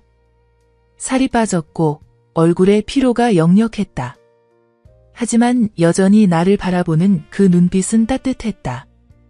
변하지 않았다. 정말 내가 맞는지 확인하듯 다가오는 그를 보며 나는 한 걸음 뒤로 물러서고 싶었지만 다리에 힘이 들어가지 않았다. 겨우 인사를 건넸지만 목소리가 갈라졌다. 서로 어떻게 지내느냐고 묻고 답했지만 모든 게 어색했다. 한때 그렇게 가까웠던 사이인데 이제는 인사조차 어색했다. 하지만 동시에 반가웠다. 미칠 것 같이 반가웠다. 둘 다 할 말을 찾지 못하고 있었다. 마트 한복판에서 이런 만남을 가질 줄 누가 알았을까? 그때 이지석이 조심스럽게 커피 한잔 하자고 제안했다. 거절해야 한다는 걸 알았다. 이미 끝난 관계였고 다시 시작하면 또 복잡해질 수도 있었다. 하지만 거절할 수 없었다. 3달 동안 그리워했던 그 사람을 이렇게 우연히 만났는데 어떻게 그냥 보낼 수 있겠나. 결국 좋다고 대답하고 말았다. 마트 근처에 있는 조용한 카페로 갔다. 주말 오후라 그런지 사람들이 많지 않았다. 구석자리에 앉아서 서로를 바라봤다. 내가 먼저 그가 많이 달라 보인다고 말을 꺼냈다. 살이 빠지고 피곤해 보인다고 하자 그가 쓴웃음을 지으며 요즘 많은 일이 있었다고 했다. 조심스럽게 이혼했느냐고 물었더니 그가 고개를 끄덕였다. 2달 전에 정식으로 끝났다고 했다. 복잡한 감정이 밀려왔다. 나 때문에 이혼했다는 죄책감과 동시에 이제 자유로워졌다는 묘한 안도감이 교차했다. 나 때문에 그렇게 된 거 아니냐고 죄스러워하자 그가 단호하게 아니라고 했다. 이미 끝나가던 관계였고 나는 계기일 뿐이었다고. 오히려 내 덕분에 용기를 낼 수 있었다고 말했다. 그래도 미안하다고 하니 후회하지 않는다고 했다. 그가 내 눈을 똑바로 바라보며 말했다. 나를 만난 게 자신 인생에서 가장 소중한 경험이었다고. 가슴이 뜨거워졌다. 3달 전 그 감정이 다시 되살아나는 것 같았다. 나도 마찬가지라고 그와 있을 때가 가장 행복했다고 고백했다. 그동안 많이 보고 싶었다고 나도 정말 많이 그리웠다고 솔직하게 털어놓았다. 우리는 잠시 침묵했다. 할 말이 너무 많으면서도 동시에 아무 말도 할 수 없었다. 그때 이지석이 조심스럽게 지금 뭘 하는지 물었다. 다른 집에서 파출부 일한다고 70대 할머니 댁에서 조용하고 평화롭게 지낸다고 답했다. 복잡한 일 같은 건 없다고 덧붙였더니 그의 표정이 약간 어두워졌다. 복잡한 일이 무엇을 의미하는지 알고 있었으니까. 그러더니 갑자기 다시 만날 수 있겠냐고 물었다. 심장이 미친 듯이 뛰기 시작했다. 무슨 의미냐고 되묻자 그냥 가끔 이렇게 만나서 대화하고 싶다고 했다. 많은 걸 바라는 게 아니라고 그저 서로 안부나 묻고 차 한잔 마시는 정도라도 좋겠다고 말했다. 하지만 그의 눈빛에서 읽을 수 있었다. 단순한 만남 이상을 원하고 있다는 것을. 나 역시 마찬가지였다. 그를 보고 있으니 3달 전 그 모든 감정이 되살아나고 있었다. 유혹적인 제안이었다. 하지만 동시에 위험했다. 또 발각되면 어쩌지? 이번엔 더 큰 문제가 생기면 어쩌지? 하지만 거절할 수 없었다. 결국 생각해보고 연락드리겠다고 답했다. 그러자 그가 환하게 웃었다. 3달 만에 보는 그의 진짜 미소였다. 연락처를 바꿨는지 물어보길래 바꾸지 않았다고 답했다. 그 미소를 보니 3달 전 그 감정이 고스란히 되살아났다. 그래, 나는 아직도 이 사람을 사랑하고 있구나. 변하지 않았구나. 카페를 나오면서 그가 오늘 만나서 정말 행복했다고 말했다. 나도 그랬다고 답했다. 조심스럽게 연락 기다리겠다고 너무 부담 갖지 말라고 덧붙였다. 그렇게 헤어졌다. 하지만 이번에는 완전한 이별이 아니었다. 새로운 가능성의 시작이었다. 집으로 돌아가는 길, 가슴이 두근거렸다. 오랜만에 느끼는 설렘이었다. 동시에 두려웠다. 과연 우리가 다시 이런 관계를 이어갈 수 있을까? 들키지 않고 조심스럽게 만날 수 있을까? 그날 밤 오랫동안 생각했다. 정말 다시 시작해도 될까? 60세와 40세, 여전히 20살 차이다. 더욱이 이제는 혼자 사는 남자와 혼자 사는 여자지만 여전히 세상의 시선은 곱지 않을 것이다. 그리고 무엇보다 또 들킬 위험이 있다. 하지만 한 가지는 확실했다. 내가 그를 여전히 사랑하고 있다는 것, 그리고 그도 나를 사랑하고 있다는 것, 결혼까지는 바라지 않는다. 그저 가끔 만나서 사랑을 나누는 것만으로도 충분하다. 이틀 후 결심했다. 인생이 얼마나 남았는지 모르는데 이런 기회를 또 놓칠 수는 없었다. 60세에 찾아온 두 번째 기회, 이번에는 놓치고 싶지 않았다. 그에게 조심스럽게 문자를 보냈다. 만나고 싶다고. 그로부터 일주일 후 우리는 한적한 카페에서 만났다. 처음엔 어색했지만 금세 예전처럼 자연스러워졌다. 그동안 못다한 이야기들을 나누고 서로를 그리워했다는 고백도 했다. 이지석은 달라져 있었다. 예전보다 더 신중하고 더 조심스러웠다. 이혼 과정에서 많은 것을 깨달았다고 했다. 이번에는 절대 들키면 안 된다고 우리 둘만의 비밀로 지켜가자고 말했다. 나 역시 마찬가지 생각이었다. 결혼 같은 건 바라지 않는다고, 그저 이렇게 가끔 만나는 것만으로도 충분하다고 했다. 60세에 이런 사랑을 할 수 있다는 것만으로도 감사한 일이니까. 두 번째 만남부터는 좀 더 은밀한 곳에서 만나기 시작했다. 외곽의 작은 모텔, 아무도 모르는 조용한 카페들. 사람들의 시선을 피해 조심스럽게 만남을 이어갔다. 그리고 세 번째 만남에서 우리는 다시 서로를 확인했다. 그 모든 감정이, 그 모든 갈망이 여전히 살아있다는 것을. 60세의 몸이지만 여전히 뜨겁게 반응하는 내 자신을 발견했다. 그 역시 마찬가지였다. 모텔방에서 서로를 바라보는 순간 3달간의 공백이 한순간에 사라졌다. 마치 어제 헤어진 것처럼 자연스럽게 서로에게 다가갔다. 그의 품에 안겼을 때의 그 따뜻함, 그 안정감은 변하지 않았다. 보고 싶었어요. 그의 속삭임에 가슴이 뜨거워졌다. 나도 그랬다고, 미칠 것 같이 그리웠다고 답했다. 이번에는 서두르지 않았다. 천천히, 정말 천천히 서로를 느끼며 사랑을 나눴다. 60세와 40세, 나이 차이 따위는 그 순간만큼은 아무 의미가 없었다. 우리는 그저 서로를 사랑하는 남자와 여자였을 뿐이었다. 그날부터 우리는 정기적으로 만나기 시작했다. 한 달에 2번 정도, 때로는 3번, 항상 다른 장소에서, 항상 조심스럽게. 절대 들키면 안 된다는 것을 둘 다 잘 알고 있었다. 만날 때마다 느끼는 것이지만 이런 은밀한 만남에도 나름의 아름다움이 있었다. 금지된 사랑이 주는 스릴, 서로만의 비밀을 간직한다는 친밀감, 그리고 무엇보다 이 나이에도 이런 사랑을 할 수 있다는 기쁨.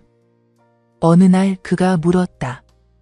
이런 관계가 힘들지 않냐고. 당당하게 사랑할 수 없는 게 답답하지 않냐고.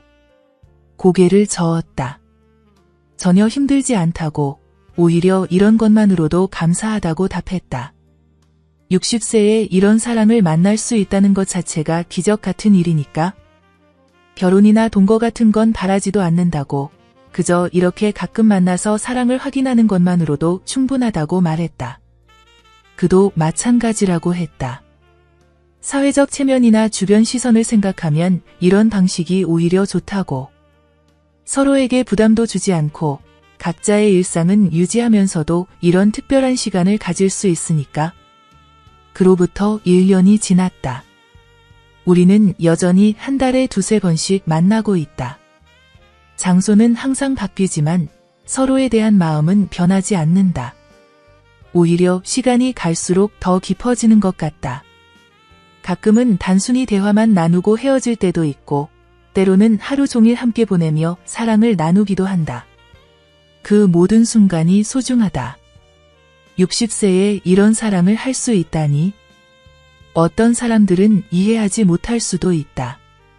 왜 결혼하지 않느냐고, 왜 이렇게 숨어서 만나느냐고 물어볼지도 모른다. 하지만 우리에게는 이것이 최선이다. 서로를 사랑하지만 각자의 공간도 지키고 사회적 시선도 피하면서 순수하게 사랑만을 나누는 관계. 이지석도 나도 만족한다. 이런 관계가 우리에게는 가장 완벽한 형태의 사랑이라고 생각한다. 매일 만날 필요도 없고 결혼할 필요도 없다. 그저 서로를 그리워하고 만나서 확인하고 또 그리워하는 것, 그것만으로도 충분히 행복하다. 60세의 은밀한 사랑. 세상이 뭐라고 하든 상관없다. 우리는 우리만의 방식으로 사랑하고 있고 그것으로 충분하다. 나이가 들어서도 이런 감정을 느낄 수 있다는 것, 이런 사랑을 할 수 있다는 것만으로도 감사한 일이다. 가끔 그와 함께 있을 때 이 모든 게 꿈은 아닐까 싶다.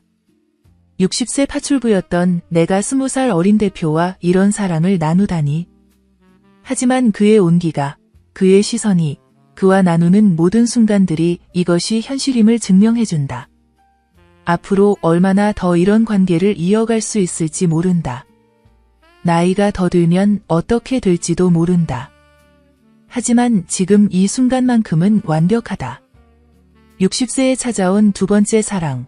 그것을 이런 방식으로나마 지켜가고 있다는 것이 감사할 뿐이다. 장서화, 60세. 여전히 사랑하고 여전히 사랑받는 여자. 나이가 들어서도 이런 감정을 느낄 수 있다는 걸, 이런 관계를 유지할 수 있다는 걸 증명하는 여자. 그게 바로 지금의 나다. 늦은 사랑이라고 해서 덜 뜨겁지 않다. 은밀한 사랑이라고 해서 덜 진실하지 않다.